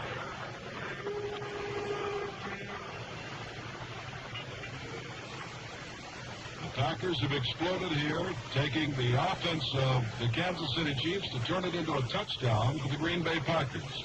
Don Chandler is in to try the extra point. Starr is holding, and the kick is good. There's time out on the field with the score now. Green Bay 21, Kansas City 10. 12 minutes and 33 seconds to go in the third quarter. Green Bay now leading 21-10. Gene Wilson and Bert Cohen are deep. And Don Chandler will kick off for the Packers. Ball is in the air. Cohen in the end zone. Will bring it out across the 5, straight upfield. The 10, the 15, lot of speed. Puts his head down and goes out near the 30-yard line. And Cohen very nearly broke through everyone. His own momentum carried him to the turf at the 30-yard line as he ducked and went under the arms of the Green Bay tacklers. And now, George Reitman, the question becomes, can Kansas City come back? Well, the pressure is on them right now. They were down by 4 points at halftime, received the second half kickoff, appeared to be marching down the field so that they would have a good chance to go ahead in this ball game. And all of a sudden, Lenny Dawson did something that he very, very rarely does, and that is hung a pass out there and had it intercepted. First down, Taylor right. Dawson moving, looking for Taylor, and underthrows him at the 39-yard line. Bert Cohen is in replacement for Mike Garrett as the other setback along with Curtis McClendon. It'll be 2nd and 10. And, of course, Lenny Dawson hung his last pass up there, and it was disastrous as Willie Wood intercepted and carried to the 4, and Pitts scored. This time, Len underthrew the ball. Ball is right at the 30-yard line, 2nd down 10. 21-10, Packers lead third quarter. Otis Taylor again goes wide right. Chris Burford comes to the left. I formation. McClendon the fullback, and now Cohen jumps to the left. Dawson dropping straight back, looking. Taylor at the 40-yard line, and he's brought down in a hurry. Fumbles and recovers his own fumble at the 41-yard line. And I want to tell you that Herb Adley, the left cornerback of Michigan State, and Otis Taylor right around the neck, clotheslining. Taylor fumbled, but very quickly bounced on the ball. It's a first down at the 42-yard line, a gain of 12 on the play. And Otis Taylor has shown that he is quite a flanker in either league. And a couple of great catches today and shows fine speed. What I want us to repeat is in. And now, as he views so many times, Otis Taylor comes out to the left, split, but Burford is flanked to the left. Taylor hands straight ahead to Curtis McClendon, who gets out near the 45-yard line before Lionel Aldridge makes the tackle. Jim Tyra, the left tackle, leading the way. Tyra, a 6-year veteran from Ohio State, 6'6" and 292. Ball is put down on the 45-yard line. It'll be 2nd down and 6, a gain of 4 for McClendon. And those here in the Los Angeles Coliseum, and I'm sure wherever you're listening, are watching and waiting to see if the Kansas City Chiefs can maintain their poise. They trail by 11. Burford to the left, Taylor flank to the right. The Chiefs trying to come back after that interception by Wood. Dawson takes the handoff and throws out, has his man, and down he goes at the 50-yard line. Willie Wood made the stop. And getting up is Bert Cohn, who's in replacement, as we said, for Mike Garrett, and he takes the ball to the 50-yard line. Cohn is big himself, 6'4", 220. And that's a helpful thing for a passer who's throwing to a receiver, to have a man who stands that tall, 6'4", because he just makes that bigger a target to throw to. Both sides have shown remarkable ability to hang on to the football, to catch the balls they're juggling even after they're hit. Cohn was juggling that ball when he was hit, but managed to hold on to it. Third down 1. Cohn is trying to sweep and is thrown. Trying to come to his left side on third and short yardage. The Chiefs tried to go wide, and Bert Cohn could not turn the corner. Coming up was Bob Jeter, along with the linebackers, Raynitzky and Leroy Caffey. And that means it's fourth down. Instead of a first down, the Chiefs are forced into a punting situation. Darrell Wilson is coming on. Willie Wood and Donnie Anderson go deep for the Green Bay Packers. 21-10, Green Bay leads third quarter. With about 9.5 minutes to go. Wilson is standing on his own 30-yard line. Score at halftime was 14-10 Green Bay, but the Packers quickly added another on the interception of Wood and a 4-yard run by Pitts. Wilson gets a high kick away. Bounds down at the 20 and hops back toward Kansas City territory. Near the 25-yard line, it is down there. It will be 1st and 10 for the Packers. Ball was down by Al Reynolds, an offensive guard. Packers offensive unit comes back on the field. And for the moment, the Packers have things their own way. They've got the football, they've got the lead. Third quarter. The crowd here rather quiet at the moment, and it is a large crowd at the Coliseum. Carroll Dale comes out wide to the right. Ward Dollar, to repeat, is not playing. And again, Pitts and Taylor are the setbacks. This is Elijah Pitts cutting across his own right side and gets out across the 35-yard line, still on his feet to the 37. Freddie Williamson came over to make this tackle as Pitts broke a couple of tackles himself. Johnny Robinson also helped out. And now, Cheryl Hedrick, the middle linebacker of Kansas City, limps off, holding his right ankle. And Smokey Stover of Northeast Louisiana, 6 feet tall, 227, has come in at the all-important middle linebacker spot. It's a first down at the 37. Starr dropping straight back. Looking, has time, and now is smothered under at the 29-yard line. Bart Starr took one pump, and then when he raised his arm back again, the pocket closed, and down he went. E.J. Holland blitzing on the play, along with the right tackle, Buck Buchanan, made the tackle. Second down and 17. And as Don Meredith, the quarterback of the Dallas Cowboys, mentioned at halftime, it's a bit surprising, particularly to National Football League fans who have watched the Packers quite a bit and know they have great blockers. It's a bit surprising to see this tremendous pressure that the Kansas City defensive linemen have been able to put on Bart Starr this afternoon. Max McGee goes out to the left. Boyd Dowler comes to the right. Mar Fleming, the tight end, is split about 5 yards on the right side. Pitts runs out and jumps in the slot to the left. Taylor, the lone setback. Starr dropping straight back on second down, long yardage. Looking for his man, and out of bounds he goes. He's got him. Willie Mitchell ran Max McGee out of bounds after McGee made the tackle. Not enough for the first down. Inside the 45 will bring up a big third down and a long 2 yards. As George Regiman put, they have been operating on Willie Mitchell, the right cornerback, this afternoon, a third-year veteran from Tennessee State. Now Thomas Cohn on the field in this 21-10 ball game. Cheryl Hedrick has come back in. Stover has gone out. There's timeout on the field with the score. Green Bay 21, Kansas City 10. Back at the Coliseum in Los Angeles, the Packers have the ball on their own 44-yard line. It is 3rd down and 2. And this is Jim Simpson with George Reiterman. In this 21-10 ball game, the Packers are leading. The Chiefs, of course, hoping to stop them on this particular play in order to have them be forced to kick it away. Carroll Dale comes wide to the right. McGee is on the left side. Starr calling signals. Starr hands to Taylor. Taylor hit from behind and gets to the 45 and dives ahead and may or may not have gotten that first down. It will be close at about the 46-yard line. And Cheryl Hedrick, the man who was injured with the right ankle, came back in and is the man who made the tackle there. It's interesting to note the respect both of these quarterbacks have for the defensive lines against whom they're playing, because both of them now, having 3rd down and short yardage situations, have elected to go wide. Dawson did not make it a moment ago with Kansas City. They were stopped short of the first down, and it would appear that Green Bay has been stopped short of the first down here. But both of them elected to go wide instead of going straight ahead into the defensive line trying to pick up the first down. And rather than the possibility, of course, George, of giving up good field position, Vince Lombardi sends out his kicking unit. Don Chandler. Emmett Thomas goes deep.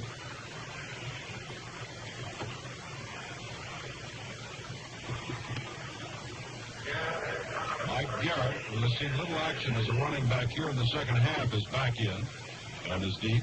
Chandler will kick for his own 37. No driving kick. Garrett at the 19, 20, daylight. And he is hit down by Leroy Cappy as he crosses the 25 to the 27-yard line. It'll be 1st and 10 there for the Kansas City Chiefs trailing in the ball game. We pause 10 seconds for station identification. WGY Schenectady, a General Electric Broadcasting Company station.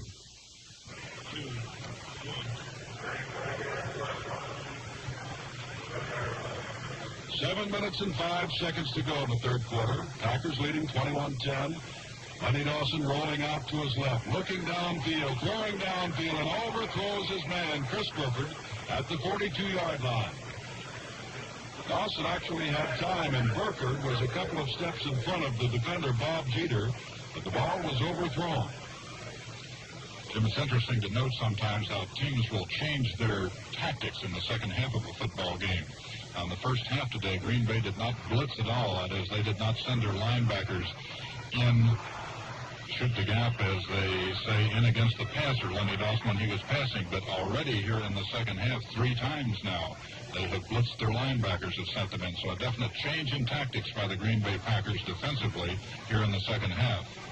2nd down 10. Garrett jumps in the slot to the right. It is Burford on the left, Otis Taylor on the right. Dawson picks the handoff, and the linebackers are blitzing again, this time from the right side. Leroy Cappy down at the 15-yard line, and there's a flag back at the 23.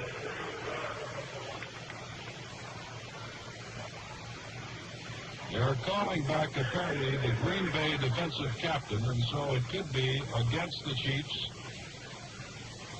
21-10, Green Bay leading.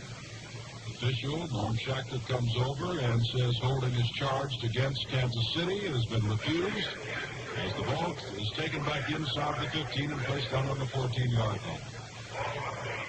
2nd down and long yardage make that 3rd down because they lost a guy. 3rd down and 23. And here is a tough call for Lenny Dawson. 3rd down and 23, trailing by 10 points in the ball game. He has to go for the first down, has to try to do something here. Green Bay can afford to gamble. They're ahead. They have Kansas City backed up. A real tough play to call. Burford and Taylor both to left. Dawson rolls to the left, in a pocket, knocked down at the 3-yard line. Tremendous pressure by the Green Bay Packers. Led by Henry Jordan and Willie Davis and Ron Kostelnik. The 3 of them were there. And now, the punting of Gerald Wilson will get the Chiefs partially out of the hole, but will certainly give the Green Bay Packers wonderful field position because Wilson will be nearly at the end of his own end zone when he kicks the ball. The line of scrimmage is the 27. The ball is on the 2. on his 4th down and 35. And Wilson almost has his back foot out of that end zone.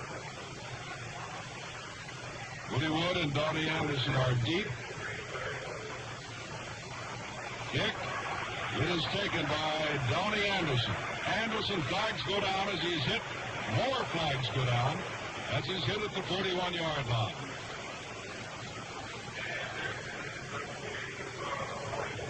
Anderson was hit by Aaron Brown, the #1 draft choice, and from Minnesota, along with E.J. Holland. But there are a couple of flags down. And apparently, as the Packers fade back downfield of their own 35, this will be against the Packers. And George Redeman, this is a good break for the Kansas City Chiefs, who trail by the score of 21-10. A break, and again, something that you rarely see, a clipping penalty against the Green Bay Packers when they're returning a punt. They're very careful about such things, and Vince Lombardi, their coach, has told them if there's ever any doubt whether you're in front of the man or behind him or to the side, don't throw the block, because if there's anything we don't want, it's one of those 15-yard penalties. But one of the Packers has been caught here in clipping, so they've been penalized 15 yards back to their 44-yard line. From their 44, 1st and 10, 6 minutes, 18 seconds to go, 3rd quarter. Elijah Pete starts out to the left and is knocked down. I'm telling you, that time, the Green Bay defensive guards pulling were simply shoved aside. And the Kansas City defense, led by Chuck Hurston and Andy Rice, came in and knocked him down for a loss from the 44 back to the 42. 2nd and 12. And a surprising play, actually, Jim, because as you mentioned, it looked as if Elijah Pitts had a lot of interference out in front of him, a couple of guards in front of him, and all of a sudden they disappeared or weren't effective, and Pitts went down. Very surprising. Arrowdale comes wide to the right. Fleming is split to the right. McGee is on the left side. Pitts and Taylor again the setbacks. Darkstar dropping straight back with time across the center. And has Max McGee out in Kansas City territory. Not the first down, but very close to it at the 48-yard line. Johnny Robinson made the stop, and now we come up to another big 3rd down play. The last time, Kansas City was able to hold Green Bay. Green Bay punted. Kansas City lost 25 yards in the series of downs and had a kick from its own end zone. 5 minutes, 10 seconds to go, 3rd quarter. 21-10, the Packers lead. 14-10 at halftime. Woody Wood's interception broke things open a little bit as the second half began. Arrowdale to the right, McGee to the left. Jim Taylor has got the first down across the 45, going off his own left side of the line. Chuck Hurston made the tackle as Bob Skoronski and Fred Thurston opened up some running room for him, and the ball was put down on the 43. 1st and 10 for the Packers, and they're on the move again. And this, the first Super Bowl, the AFL-NFL Championship from the Los Angeles Coliseum. Shadows beginning to creep in from the left side of the Coliseum now. Lots of time left as McGee goes to the left on 1st down. Dale comes to the right. Bart Starr dropping way back, looking, throwing, and the receiver falls down. Harold Dale fell down at the 27-yard line, and Freddie Williamson backed off of Dale as though he had a hot poker in his hands. He didn't want any defensive interference play called there. There wasn't one. Williamson had actually given Dale a good jolt, but it was before the ball was in the air, and of course Freddie wanted to get away from him in a hurry, having knocked him down so he would not be called for pass interference. But of course you can bump these receivers coming downfield as long as the ball is not yet in the air, and that was the situation there. Williamson belting Dale when it appeared that Dale might be going by him, knocking him down, but this was before the ball was in the air, so no pass interference was called. Max McGee this time runs out to the right, and Carroll Dale drops off to the left. It is 2nd down, 10 from the 43. Starr dropping straight back again. He has Taylor, little swing man at the 45, 44. Hit once, breaks the tackle, and is back down again on the 44. That's a case of Bobby Bell coming up to help out Jerry Mays. Mays was the first man to make contact, and then Bobby Bell, the left side linebacker, came up. And the ball is put down now, back on the 44-yard line. And so it's a loss on the play. It's 3rd down, 11. 3 minutes, 45 seconds to go in the third quarter. And there's timeout on the field with the score, Green Bay 21, Kansas City 10. Green Bay has the ball on the 44-yard line of the Kansas City Chiefs. It is third down and 11. Big down for the Packers as well as the Chiefs, as the Chiefs trail by 11 points, 21-10. And as the shadows begin to come over the Coliseum, they have turned the lights on here. They're not needed at the present time, but possibly will be later on in the fourth quarter. But they've already turned the lights on here in the Coliseum. On third and 11, Carroll Dale goes wide to the left. Willie Mitchell is the man on him. Mark Starr dropping straight back, looking as his man Max McGee in between three people at the 33-yard line. They all converged on the tackle, but McGee made the catch, and it's a first down at the 28. Bobby Bell, Freddie Williamson, all there, along with Bobby Hunt. The defenders, the three of them, seemed to lay off McGee until he had the ball, and then they closed the vise, but it was too late. Boyd Dowler went out in the game early, has not been back, will not be back, and McGee has been called on for yeoman duty. There is Jim Taylor trying to set up his line, and Taylor, as has been found out today, isn't going anywhere. Now Buck Buchanan throws him down. Taylor says nothing. The official pushes off Buck Buchanan. No penalty is called as yet, and none will be. The defensive line of the Kansas City Chiefs has been tremendous today, as has the defensive line of the Green Bay Packers. The fault that they're one to be found for the Kansas City Chiefs has been in the defensive secondary. And, of course, the big mistake of Lenny Dawson when he hung the pass up and Willie Wood intercepted. Second down and 8 from the 26. Carroll Dale to the left, Max McGee to the right. Starr with the same two setbacks. Gives it to Taylor. Taylor stuttering at the line. Down he goes. Gerald Hedrick made the tackle after across the 25 and down to the 21-yard line. Chuck Hurston also another tackle. I would imagine, George Rodman, that Jim Taylor went back to the huddle after that last little altercation with Buchanan and said, "Give me the ball again." I don't know whether it was even necessary for him to say that. Bart Starr might have just realized on his own that Jim Taylor is very angry now, and this is a good time to give a fellow a football and see what he'll do with it. Third down 3. They are in perfect position for the field goal. So let's see what Starr does on third down and 3. The flanker is Dale as Taylor goes wide to the left. Taylor gets a good block, breaks 2 tackles, and has the first down across the 15. And there again, as he's shown on his 14-yard touchdown run, the individual effort of Jim Taylor brought off that first down. Bobby Bell made the stop, but the ball is placed down on the 13.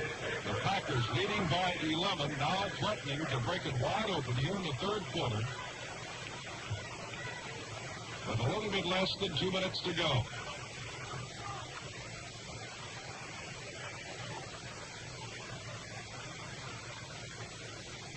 Out of the huddle with McGee to the left. Dale to the right. First down from the 13. Starr fakes the handoff. Looks, has time. Throws in the end zone. Great catch by Mark McGee. Off one hand. And it's a touchdown for the Green Bay Packers. And again, the pass off of the play action with Bart Starr first faking the running play to one of his running backs, then stepping back and hitting McGee in the end zone. 2 fine fakers as quarterbacks are not only great passers, but both of these quarterbacks can handle the ball very well, help their pass offense by faking the running plays frequently before going back to pass. Well, Max McGee, who played so well in the National Football League Championship game, coming on late, has done so again. Chandler's in and kicks the extra point. Now Green Bay is far out in front with less than a minute to go in the third quarter. And that explosive Kansas City offense will now have to come to the fore if the Chiefs are to get back into this ballgame. Another reminder about further NBC Radio sports coverage, and that is the Bob Hope Desert Classic coming up on NBC Radio February the 4th and 5th. the same time, may we remind you that for all the sports coverage every weekend, tune in NBC's Monitor. In the first quarter of this ball game, Max McGee, who just caught that touchdown pass, caught a 37-yarder from Bart Starr, and the Packers went in front 7-0.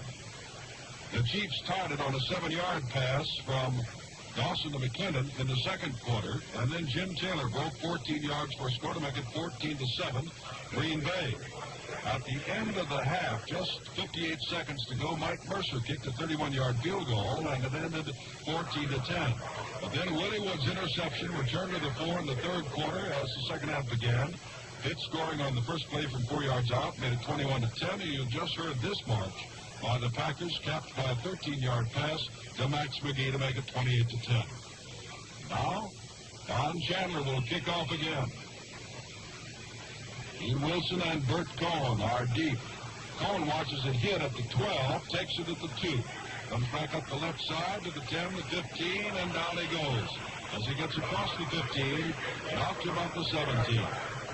Knocked down there by Doug Hart and Jim Weatherax. Now Len Dawson, dropping in, will have to put the Chiefs on the scoreboard. The American Football League trying to prove to the National Football League and its fans that it has quite a football team and has quite a league. And the National Football League, Green Bay Packers trying to prove that they are the better league. They'll merge in a couple of years. Anyway, Taylor is to the right. On first down from the 18. Hand off, and straight ahead goes the fullback, Curtis McClendon. Henry Jordan made the tackle, and perhaps there's a yard gain on the play. It'll be second down and 9. And the pressure continues to mount now on Lenny Dawson, who is calling the signals on offense for the Kansas City Chiefs, because he is definitely in a position now where he has to play catch-up football. This means he has to eliminate the more conservative part of his offense, you might say, and Green Bay knows this, so he is handicapped a bit at this point. Well, George, that's the end of the third quarter. The score now, Green Bay 28, Kansas City 10. 18 points separate the Green Bay Packers and the Kansas City Chiefs. The Chiefs have the ball, second down 9. The ball on their own 19-yard line. Make that the 18-yard line. As Otis Taylor hustles out to the right, Chris Burford goes to the left. McClendon and Garrett the setbacks. Carolyn, the tight end, is also split to the right. Dawson dropping straight back and upfield, and it's almost intercepted. The receiver was Curtis McClendon, and it was almost intercepted by Willie Wood. And if Willie had got that one, he would have set up or perhaps even scored a second touchdown. Famous story of Willie Wood of USC. He wrote to the Packers and asked for a tryout. Vince Lombardi said, "I'd like to take a look at you." He's now in his 7th year and one of the great safeties of the National Football League. Shows you should always answer your mail. 3rd and 9 for the Chiefs, and they've got to pull off this first down and get the ball up again. Dawson rolling to the right, looking, faking a pass. Now throwing, and it is almost intercepted again at the 30-yard line. Intended there for Chris Burford, but defending was Herb Adderley. It is incomplete. And 4th down, and the Chiefs will have to kick the ball away again. And Lenny Dawson, who had a good first half, percentage-wise, is having his troubles here in the second half. And a very smart defensive play by Herb Adderley then, who was not drawn up by Lenny Dawson's fake of a run. Lenny was chased around, held the ball up as up the pass, and started out like he was going to run. But Adderley stayed right with his man, wouldn't come up on Dawson, so he was there to knock the ball down after it was thrown. Gerald Wilson is standing on his own 2. Willie Wood and Donnie Anderson are deep. Low driving kick. Anderson fades back to his 42, runs to his left, gets to the 45, and runs into a couple of people led by Bobby Ply, number 14, who made the tackle. But it'll be a first down for the Green Bay Packers, who to continue to control the ball and controlling the game at the point, 28-10.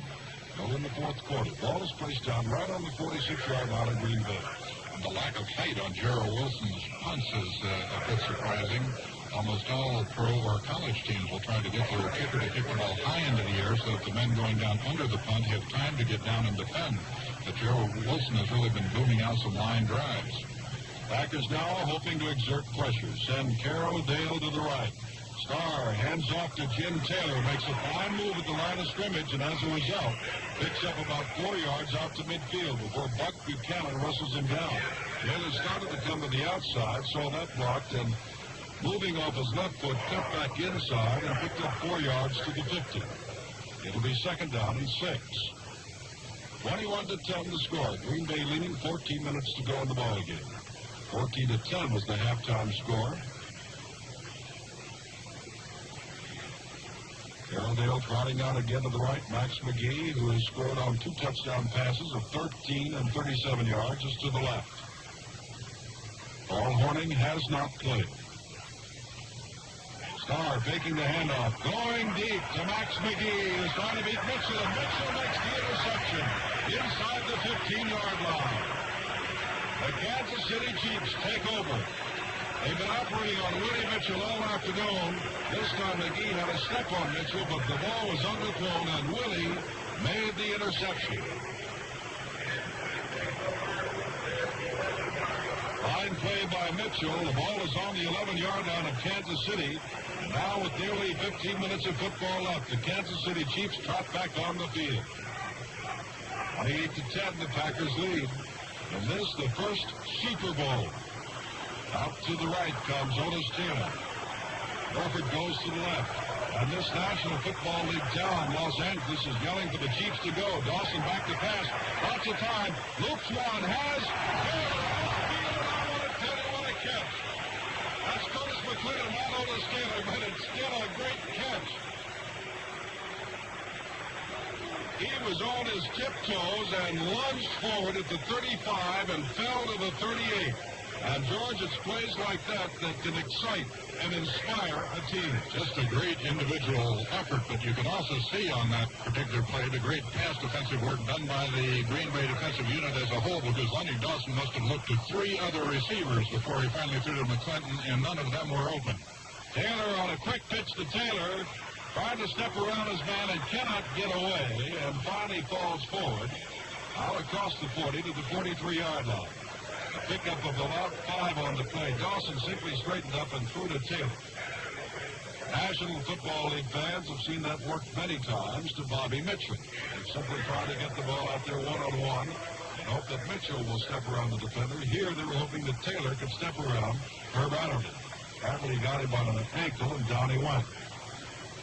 Second down and long 5 as Taylor's to the right, Burford to the left. Dawson looking to Burford, has him at the 50, down to the 48-yard line.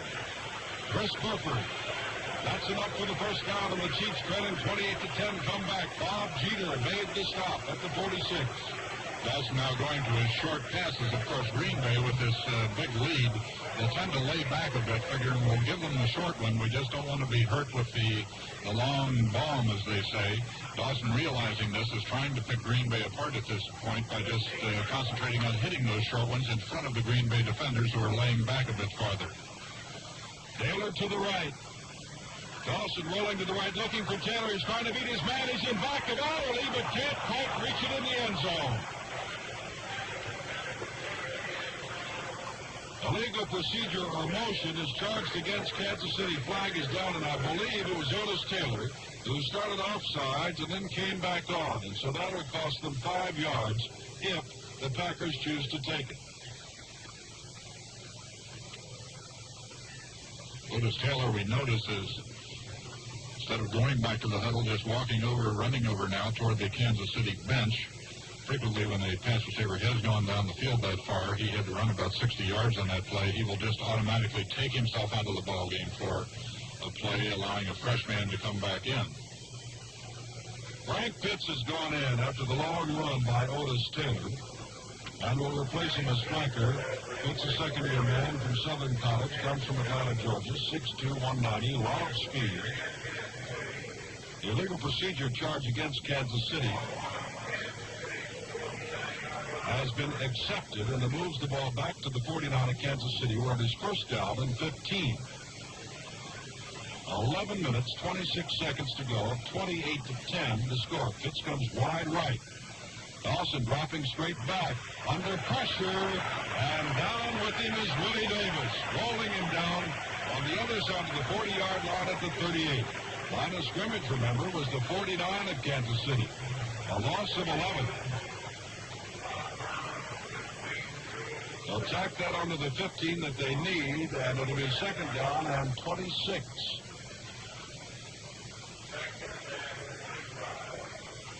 The Packers leading 28-10, and this the Super Bowl. Shadows, as we said, began to creep across the Coliseum floor here in Los Angeles, but the temperature's been in the 70s. A beautiful day to play a football game. Wallace Taylor back in, comes wide to the right. Burford goes to the left. Rolling to the right is Dawson looking for Taylor, and it is knocked down at the last minute by Herb Adderley. A fine defensive play, getting one hand in front of Taylor and knocking the ball down and out of bounds. It would not have been enough for the first down if the ball was at the 46. They've got to go to the 36, remember, for the first down. Third down and 26 yards. Sonny Dawson trying to throw a down and out pattern to Taylor about 15 yards downfield. And if anything, that's the difference between these two ball clubs so far, because Bart Starr has been able to hit those down and out patterns or down and in patterns 10, 15 yards downfield with relative ease all afternoon, whereas Dawson has not been able to, not because of his lack of ability, but because of the fine Green Bay defense. A little swing pass just knocked down at the last minute by Bob Brown. They had sent Mike Garrett just over the line of scrimmage. Dawson went back and tried to loop it to him. Brown got one hand on it and knocked it down at the line of scrimmage. As the Chiefs tried to get Garrett with a little running room, hoping to pick up the 26 yards that they need. They did not. It's fourth down from their own 39-yard line. Packers leading by the score of 28-10. Gerald Wilson is back. Willie Wood and Donnie Anderson go deep, standing inside their own 25 to take Wilson's spot, which is in the air. This one is high. Beautiful. Anderson lets it hit on the 3, and it goes into the end zone. First and 10 for the Packers at the 20-yard line. The Packers with the ball and with the 28-10 lead. Kansas City's defensive unit comes on the field, and Green Bay's offensive unit, and Elijah Pitts again goes out. And we make note of the fact, because it was a great deal said, that perhaps Paul Hornung would play. He has not played yet. There's time out on the field with the score. Green Bay 28, Kansas City 10. At the Coliseum in Los Angeles, this is Jim Simpson along with George Rowden. And of course, once this game is over, we'll be going to the victor's dressing room. And as of this moment, it looks as though George Rowden, you'll have to head to the Packers dressing room, because Green Bay leads at the moment by the score of 28-10. 10 minutes, 45 seconds to go. The Packers with the ball on their own 20, first and 10. Bart Starr still in, calling signals, dropping straight back. Has time, looks for his receivers, has Carroll Dale at the 44-yard line, and he has the ball and steps out of bounds there. Rustled out of bounds by Willie Mitchell. But that time, more than he has had in many of his past plays, Bart Starr had all day, as they say, in a rocking chair from which to throw. And we note that just like 2 weeks ago down in Dallas, when he was ahead in the fourth quarter, ahead of the Dallas Cowboys by a couple of touchdowns, Bart Starr is not inclined to play conservative football and try to run out the clock. He wants to keep his team moving, wants to keep scoring. Carroll Dale goes wide right. Max McGee with 2 touchdowns to his credit is split left. First down from the 44. Starr straight back, looking to throw, and McGee is all by himself. Mitchell is climbing his back and wrestles him down at the 17-yard line. The ball is taken away by Freddie Williamson, but the officials say, no, sir, McGee has it, and it's a first down for the Packers at the 17. Talk about ride 'em cowboy. The ball is now put back on the 18. Willie Mitchell climbed McGee's back and rode him about 10 yards before he finally went down. But the Packers, leading 28-10, have come right back. 10 minutes, 5 seconds to go. Fourth quarter. The National Football League's Packers representatives playing extremely well. Executing. and leading. Starr calling signals. Hands off to Taylor, who goes straight ahead, but not for much. Bobby Bell, who has played a good ball game today at his left side corner spot, made the tackle, along with Jerry Mays, the all-league left end. Little or no gain, perhaps a half a yard. We'll call it still second down and about 10. 28-10 the score. Max McGee has caught 2 touchdown passes. Elijah Pitts has run for 1 of 4 yards. Jim Taylor's run for 1 of 14 yards. And McClellan caught a touchdown pass for Kansas City of 7 yards. Starr back, looking to throw, throwing out to the left, and has Carroll Dale at the 12-yard line. He's knocked down there by Willie Mitchell. And never has it been so apparent, George Radaman, that an offense is working on one man in the defensive secondary. They certainly seem to be picking on Mitchell. I don't say they seem to be. They are picking on Willie Mitchell all afternoon. Even when they're not throwing the ball, they've been running quite a few plays around that end, just keeping the pressure on him continuously. Bart Starr has almost been able to complete passes, I don't want to say at will over there, you might say, going either to the inside or the outside. 3rd down and 3 from the 11-yard line. Dale is wide to the right. McGee is on the left side. Fleming is on the right side. Starr hands to Pitts. Boy, he had an opening for a moment that looked like he was going to go all the way, but Johnny Robinson knifed him down at the 5. Forrest Gregg was leading the way, and Gregg was actually out, knocking down a man at the 10-yard line, and Pitts for the moment looked as though he had the angle of the corner. But Robinson, with great lateral speed, came from the middle of the line over to the outside of the left side and knocked him down at the 5. That's a first down at the 5, however, for the Packers. By the way, Robinson said if you want to be a good defensive back, tennis is a great sport. Bart Starr is now 15 for 23. What an afternoon. First down 5, and straight ahead goes Jim Taylor for a couple of yards, perhaps down to the 3 or the 2.5. Bobby Hunt, the left side safety, made the tackle. We pause now 10 seconds for station identification. WGY Schenectady, a General Electric Broadcasting Company station.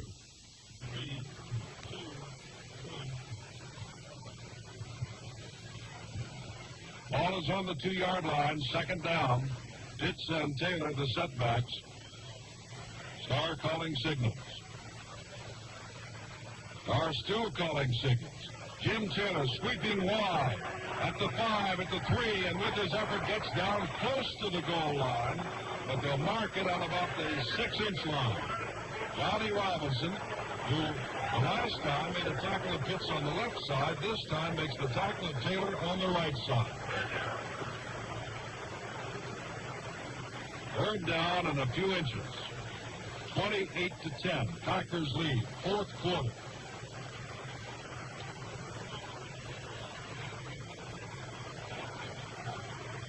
Six minutes, 50 seconds to go. Running to the left side. Taylor and Pitts. As Green Bay has a strong right. Ball is given to Pitts. Pitts slides off and goes into the end zone, going off his own left side. Was hit at the line of scrimmage, got past Willie Mitchell and went into the end zone. And it is now 34-10. Green Bay has broken this first Super Bowl wide open.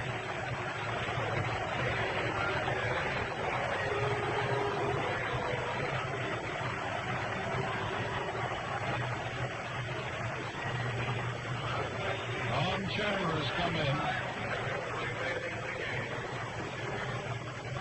Rather better than 63,000, we understand. Chandler kicks, and the kick is good. There's time on the field to score now. Green Bay 35, Kansas City 10. Dean Thomas and Bert Cohn are deep for Kansas City. Pete Beathard has been warming up on the sidelines. 63,036 looking on as Don Chandler kicks off again for the Packers. A high kick.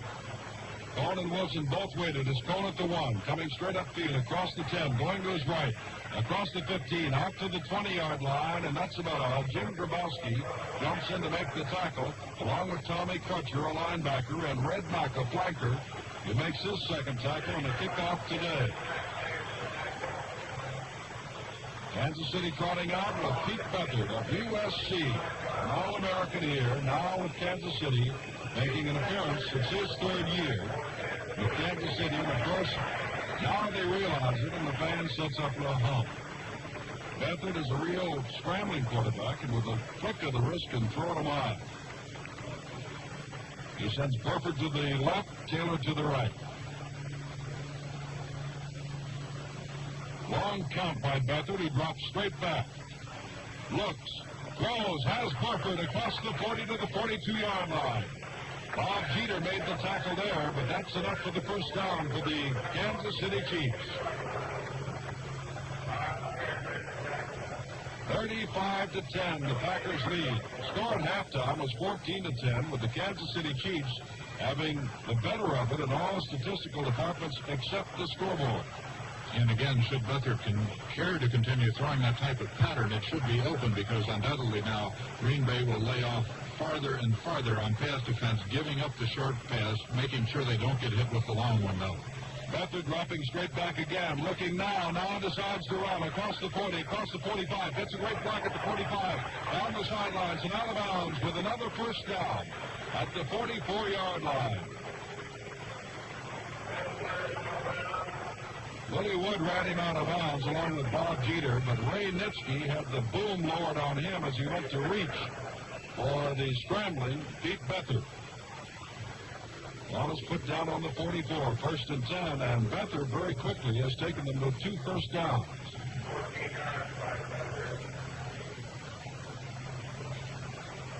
Five minutes and 17 seconds to go.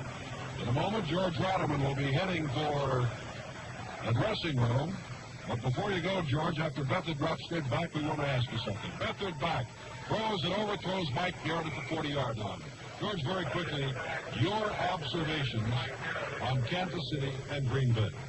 Well, I think it was something that was predicted by a lot of people. Kansas City just was not able to stop the passing of Bart Starr, the passing offense of Green Bay this afternoon. Kansas City, I think, stopped the Green Bay running attack far better than anybody here in this stadium or watching this football game or listening to it anticipated. But Starr just picked them apart with his passing, seemed to be able to complete passes whenever he wanted to do so, and I think that's been the difference between these two ball clubs, his ability to complete passes whenever he wanted, against the fact that Kansas City could not do so because of the fine defensive secondary of Green Bay. Thank you, George Rotterman. As flags fly, as the Packers jump and the Kansas City team jumps, and it could be, of course, a legal procedure with the new quarterback Beathard in there, and that's exactly what it is. Costing 5 yards. Yards as George Rotterman heads now for a dressing room. Well, we should have a report at the end of the game. The ball is on the 49-yard line, and so it'll be 2nd down and 15. Our spotters today for Green Bay, Ed Ludlock and Harry Sanford for Kansas City. We appreciate their work as this game is now going down into history. For those who will say, I told you so, the National League Packers are better. There are those who say that Kansas City, with the interception by Willie Wood, the ball that had been misspotted and is now 2 yards extra are given to the Kansas City Chiefs. Get on the 49er, the Green Bay Packers. There are those who say that the Chiefs just had a bad day. May we remind you that the common football draft starts this year, and in 3 years, the National Football League and the American Football League will have completed its merger. So the question will become academic. But right now, the plaudits belong to the National Football League. Back goes Beathard, and down he goes. Bob Brown led the way, along with Lionel Aldridge. Brown, the rookie from Arkansas A&M, 6'5", 260, was in on Beathard and threw him for an 11-yard loss. Make that 12 inside the 40 to the 39. 35-10 is the score. 4th quarter, 5 minutes and a few seconds to go.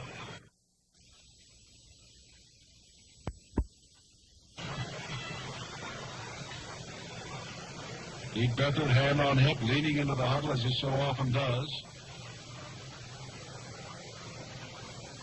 Now sends his Chiefs out of the huddle, with Otis Taylor coming to the right, and Burford, who has had a good day, to the left. Burford and Taylor have had a good day. Back goes Beathard.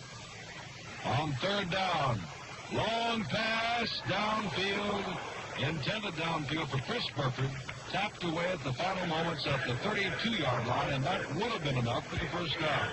Bob Jeter broke it up, and the Chiefs will have to kick it away. Less than 5 minutes, 4:39 to play, 35-10, Green Bay leads. Donnie Anderson will go deep as Gerald Wilson is coming to handle the punting, stepping back inside his own 25-yard line. NBC Radio proud to bring you this AFL-NFL championship. We remind you of the Bob Hope Desert Classic on NBC Radio, February 4th and 5th. Wilson boots the ball high and deep. Fair catch called for by Willie Wood at the 18-yard line, 1st and 10 Packers. The Packers this afternoon dressed in their green jerseys, gold pants, white numerals. Kansas City, which had not lost all year long, dressed in their white uniforms with red numerals. But now find themselves trailing by 25 points, 35-10. Dale goes out wide to the right. Anderson and Grabowski are now on the backfield for Kansas City, or rather for Green Bay. Paul Hornung has not made an appearance. Burkowski is the quarterback. Hands to Anderson around the left side, across the 25, still on his feet, and hit from behind as he got to the 30-yard line, out to the 32-yard line. Anderson showing great speed, hit from behind by E.J. Holland. Gail Gillingham was leading the way, the right guard, as Vince Lombardi now has begun the substitute. Bob Long from Wichita is in. Carroll Dale is in. But the quarterback is Zeke Burkowski, an 11-year veteran from Georgia. Jim Grabowski, the rookie from Illinois, and Donnie Anderson, the rookie from Texas Tech, are both in. 1st and 10. Handoff to Grabowski, and Grabowski nearly lost the ball. Had to turn around for it, and when he did, Buck Buchanan wrestled him down.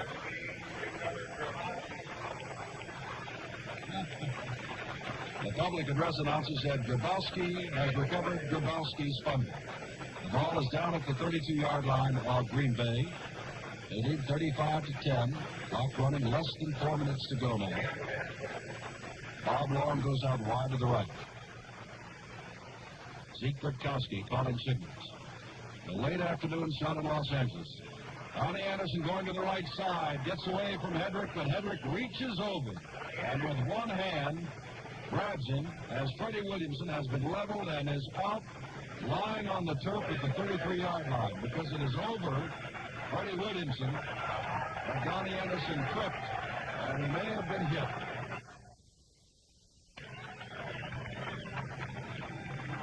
In any event, he is down and time has been called, so this time out on the field. The score, Green Bay 35, Kansas City 10.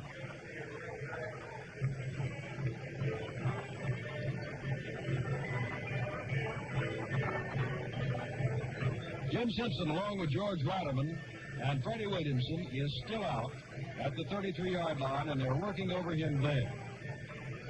Could have been that the knee of Donnie Anderson hit him in the helmet. 35-10 is the score.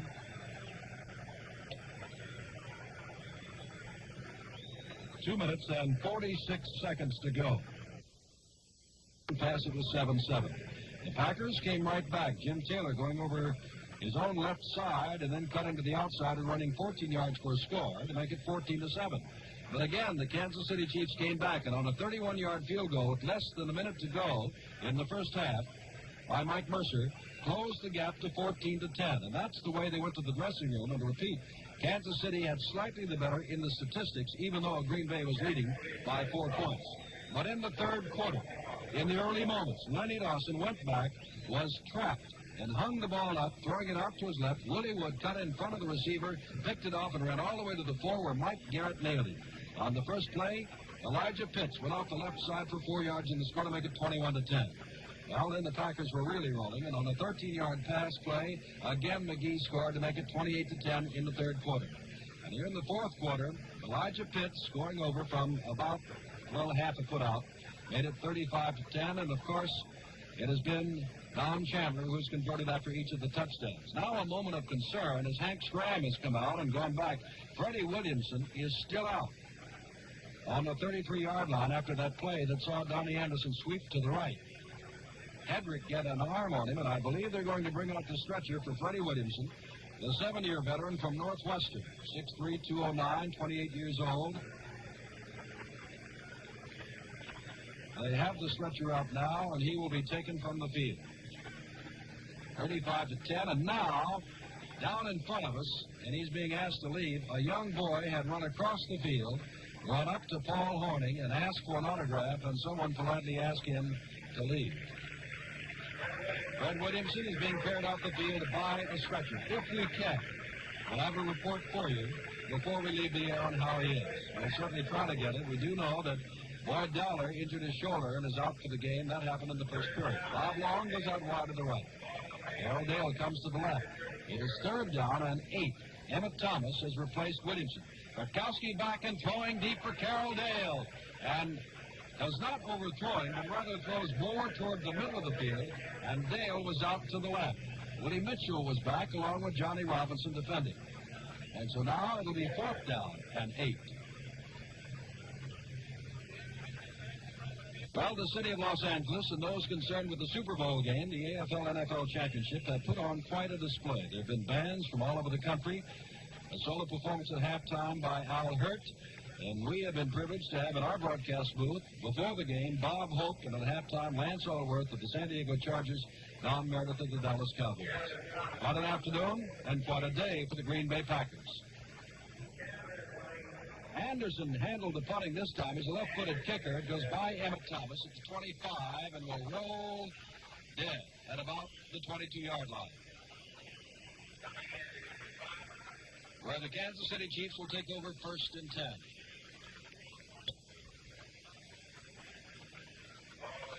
Checking that clock, 2 minutes and 22 seconds to go as Hank Stram is walking the sidelines by himself, near a few players, realizing it has been quite an afternoon for the Green Bay Packers, not his own Kansas City Chiefs.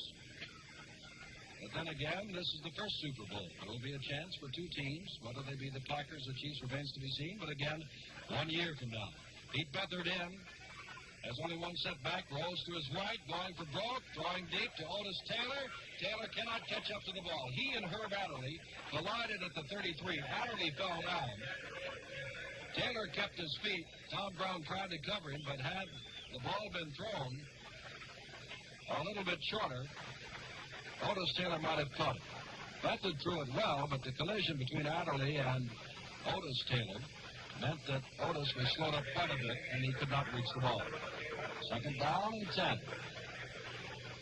Less than 2 minutes to go by a couple of seconds. The officials, and there's 6 of them here today, 3 from each league, plus 6 alternates, go to each sideline and say less than 2 minutes to go. A crowd of 63,036 in perfect football weather have watched this, the first AFL-NFL championship game. Report from the bench. Freddie Williamson, the cornerback from Northwestern, who was carried from the field, is not believed to have been hurt seriously, which is certainly good news. Beathard brings his team out of the huddle. Otis Taylor comes to the right. Chris Burford goes to the left. Mike Garrett and Curtis McClendon as setbacks. Beathard dropping straight back this time. In a pressure pocket and ducks his head, and his own momentum carries him down to the ground at the 15-yard line. Beathard ducked under one tackle, but his legs went from under him, and he could not get up to start running or at least throw again. Jim Weatherax, a defensive tackle, a rookie from Los Angeles State, by the way, was the man who was pressuring Pete Beathard. So it is 3rd down and 16 with a minute and a half to go. 35-10. The Packers lead. They have led all the way. They've been tied once, 7-7.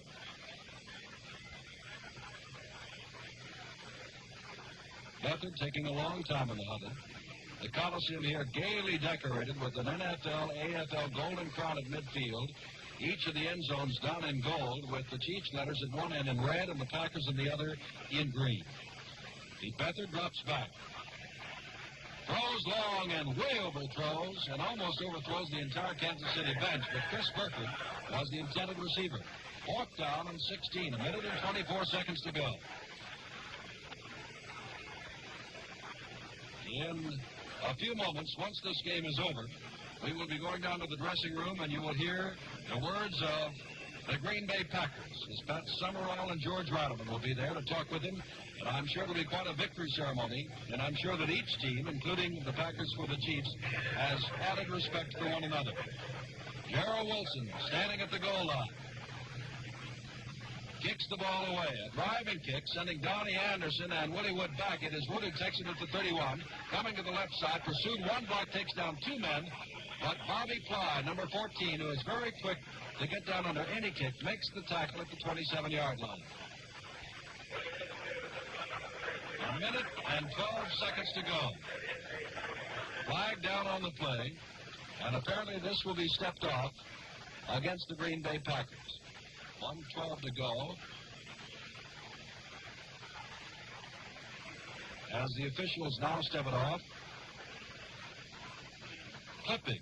And as George Rattleman told you, one of Vince Lombardi's edicts and axioms is that unless you're absolutely sure, do not try to block the man and be charged with a clip. But this is the second time in this half, and this time it might be because the Green Bay Packers are going with a great many of their reserves. Those boys are a little bit over-anxious to do well in this game.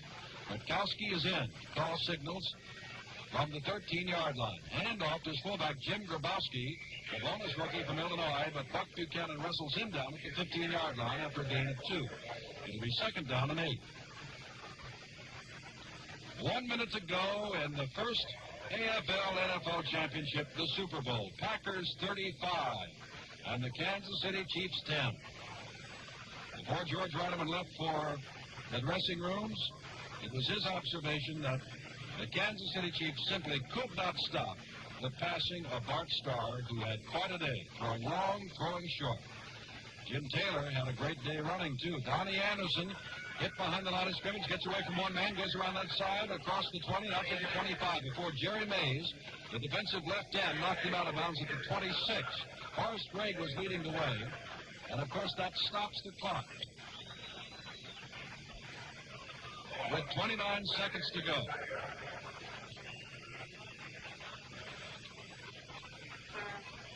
One more reminder about the Bob Hope Desert Classic on NBC Radio on February the 4th and 5th. Now Red Mack, who has seen action with several National Football League teams, a former All-American at Notre Dame, number 27, comes in, and he replaces Bob Long as the flanker back. And Red immediately went to the wrong side and now has been told to come over to the left side, which he does. He split to the left. Rutkowski hands to Anderson. Anderson trying to find running room, gets across the line of scrimmage to 25, and E.J. Hart tackles him from behind. The clock is running with 20 seconds to go. The Packers out in front by 25 points, and this is the first Super Bowl. 10 seconds to go. The Packers standing around, not willing to get off another play necessarily. The Kansas City Chiefs are willing to walk to the sideline. And the Kansas City Chiefs, many of them, are walking toward the Green Bay Packers. Cheryl Hedrick shaking the hand of Bart Starr. All of them have come over and are talking to the Packers. That's the end of the game with the final score. Green Bay 35 and Kansas City 10. We'll be back in a moment for the final wrap-up of today's game. Jim Simpson, along with George Rattleman, back at the Coliseum in Los Angeles, and don't go away yet. We expect to be able to go to the Green Bay Packers dressing room in a few moments, where George Rattleman and Pat Summerall are, and we'll be talking with the Packers and, of course, their winning coach, Vince Lombardi. While we have this opportunity of this exciting day, and you may ask, how can a 35-10 ball game be exciting? Well, it was, because it was 14-10 at the half, and, of course, this game meant so much. It meant the National Football League for the first time putting its prestige and its experience on the line against the 7-year-old American Football League, which for years has wanted to do just that, put its prestige on the line against the National Football League. Well, it's the Green Bay Packers and the NFL that came off with a 35-10 victory. But a reminder that it was 14-10 at the half, and again, one more time, because this game will be chronicled in your newspapers and in magazines for some weeks to come. Let us go over the scoring plays. Max McGee scored first quarter on a 37-yard touchdown play. Second quarter on a 7-yard pass to McClinton. It was Kansas City tying it up 7-7 with 10 minutes and 41 seconds to go, and the Chiefs at that time looked like they were right in the ball game. But the Packers came right back, and a long touchdown pass on third down short yardage to Carroll Dale was called back because of illegal motion, and interior lineman had moved. Clark Starr, who had a tremendous afternoon, put together a 73-yard touchdown marks, the final 14 of which were taken by Jim Taylor to make it 14-7, and from there on, the Packers were never seriously in trouble. At the end of the first half, Mike Mercer kicked a 31-yard field goal, 14-10, but the Chiefs were never to come close. In the third quarter, in the first 2.5 minutes, Willie Wood intercepted the pass by Len Dawson, but hung in the air for the moment, went down the sidelines. Mike Garrett came over and knocked him down on the 4, but Elijah Pitts went over on the first play from 4 yards out to make it 21-10. The Packers went right back into action, scoring later on a 13-yard pass play from Bart Starr, again who had a great afternoon, to Max McGee, 28-10.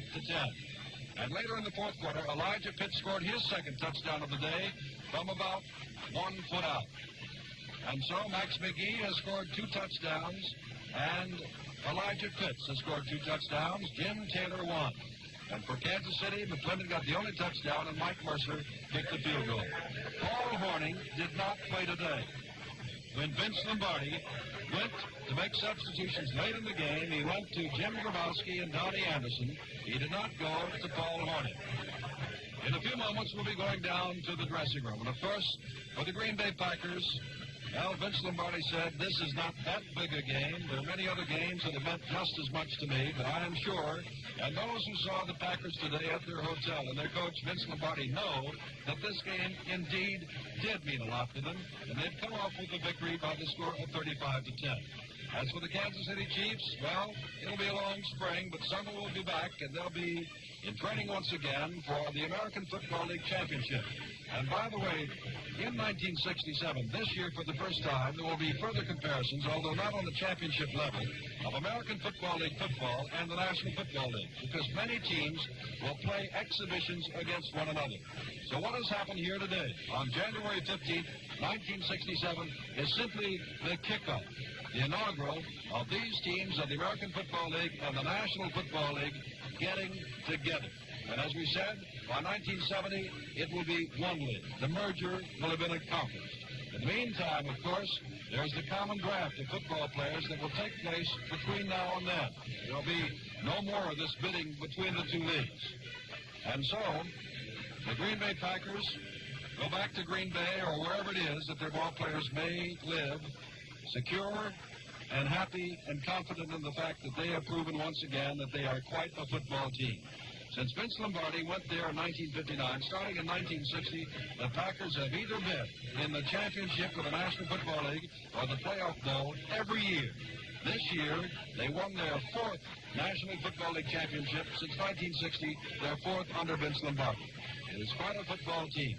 Hank Stram has never, well, he did well in Dallas, but while in Kansas City, never won the American Football League championship, but did this year with the additions of Mike Garrett, the rookie, a running halfback, and the development of Otis Taylor, the fine flanker back, who today showed that he is quite a flanker no matter what league you're talking about.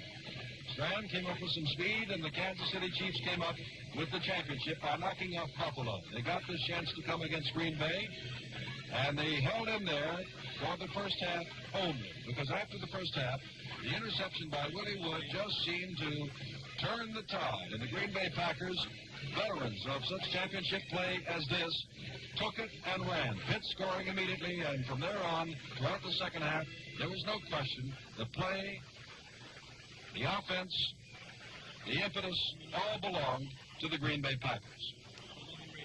Well, George Reiterman and Pat Summerall by this time should be in the Green Bay Packers dressing room, and in a moment will be going down to the dressing room for their report.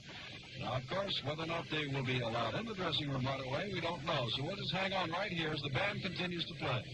The count this afternoon, 63,036. turned out at the Los Angeles Coliseum to watch. Under perfect and sunny skies, temperature in the 70s, little or no wind, a delightful day for a football game, and of course a great day that many people will remember for a long time as the inaugural of the Super Bowl, the first meeting between the American Football League and the National Football League, which took place here today, January the 15th of 1967. Well, football, with the exception of the Pro Bowl, which will be played here between NFL All-Stars and the American Football League All-Star Game, which is coming up next Saturday afternoon, football is just about over.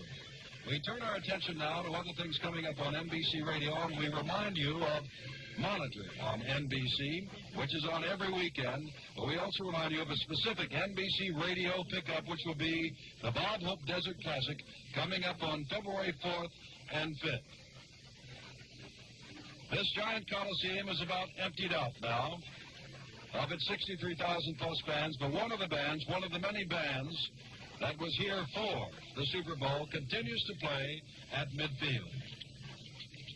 Now, let us go down to the dressing room to Pat Summerall.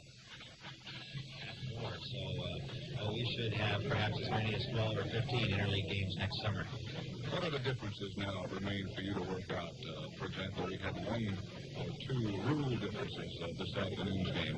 Have those things been resolved, or are they still to be resolved? Well, one of the main ones left open is still that two-point conversion. It was not used today, but it will be used in all of the interleague preseason games next summer to give the NFL clubs a chance to see how it works. And as to the future of the two-point conversion, we'll take it up after the summer, perhaps. What about the financial payoff now? $15,000 to the winner, $8,500 or thereabouts to the loser, or $75,000, I believe is correct. Right. Is that predetermined, or what affected the size of the crowd? Yes, those were set figures, and then after taking those and game expenses out, that's about $1,170,000 for the competing players. Then we'll take game expenses out, and then after that, 40% of the remainder would go to their player pension funds, and then 15% to each league office and 15% to each of the competing clubs. So it's from a financial standpoint, it was quite successful. Win or lose, it's a pretty good afternoon. Yes, it was. For both teams and for you as commissioner of the two leagues. What is your title now? Well, I'm commissioner of the two leagues, and hopefully NFL will pick an NFL president soon so I can take off that other hat. Pete, thank you very, very much. Thank you, Pat. Congratulations to you on a wonderful show this afternoon. We'll have more from both dressing rooms in just a moment. Well, you heard Pat Summerall talking with the commissioner of the National Football League as well as the American Football League, Pete Rozelle, and something that perhaps we did not mention in the closing moments he mentioned, and I'm sure that the families of the Green Bay Packers know it. Each of the winning players gets $15,000. The losing players get $7,500. Well, the Coliseum is about empty, but as we said, this game will be talked about for a long, long time. It has been won by the Green Bay Packers. For this NBC radio coverage of the AFL-NFL Championship, the Super Bowl, our producer was Len Dillon. Our engineer, John Pollock. The Super Bowl, the 1967 AFL-NFL Championship game, has been brought to you by Plymouth Division of Chrysler Motors Corporation. See your Plymouth dealer during his first annual Win You Over sale. By Sports Illustrated, for the best in sports every week. And by Eastman Dillon, Union Securities and Company, members of the New York Stock Exchange. From the Coliseum in Los Angeles, this is Jim Simpson, along with George Ratterman, saying so long and reminding you again of the final score. The Green Bay Packers 35, the Kansas City Chiefs 10. This has been a sports presentation of NBC News.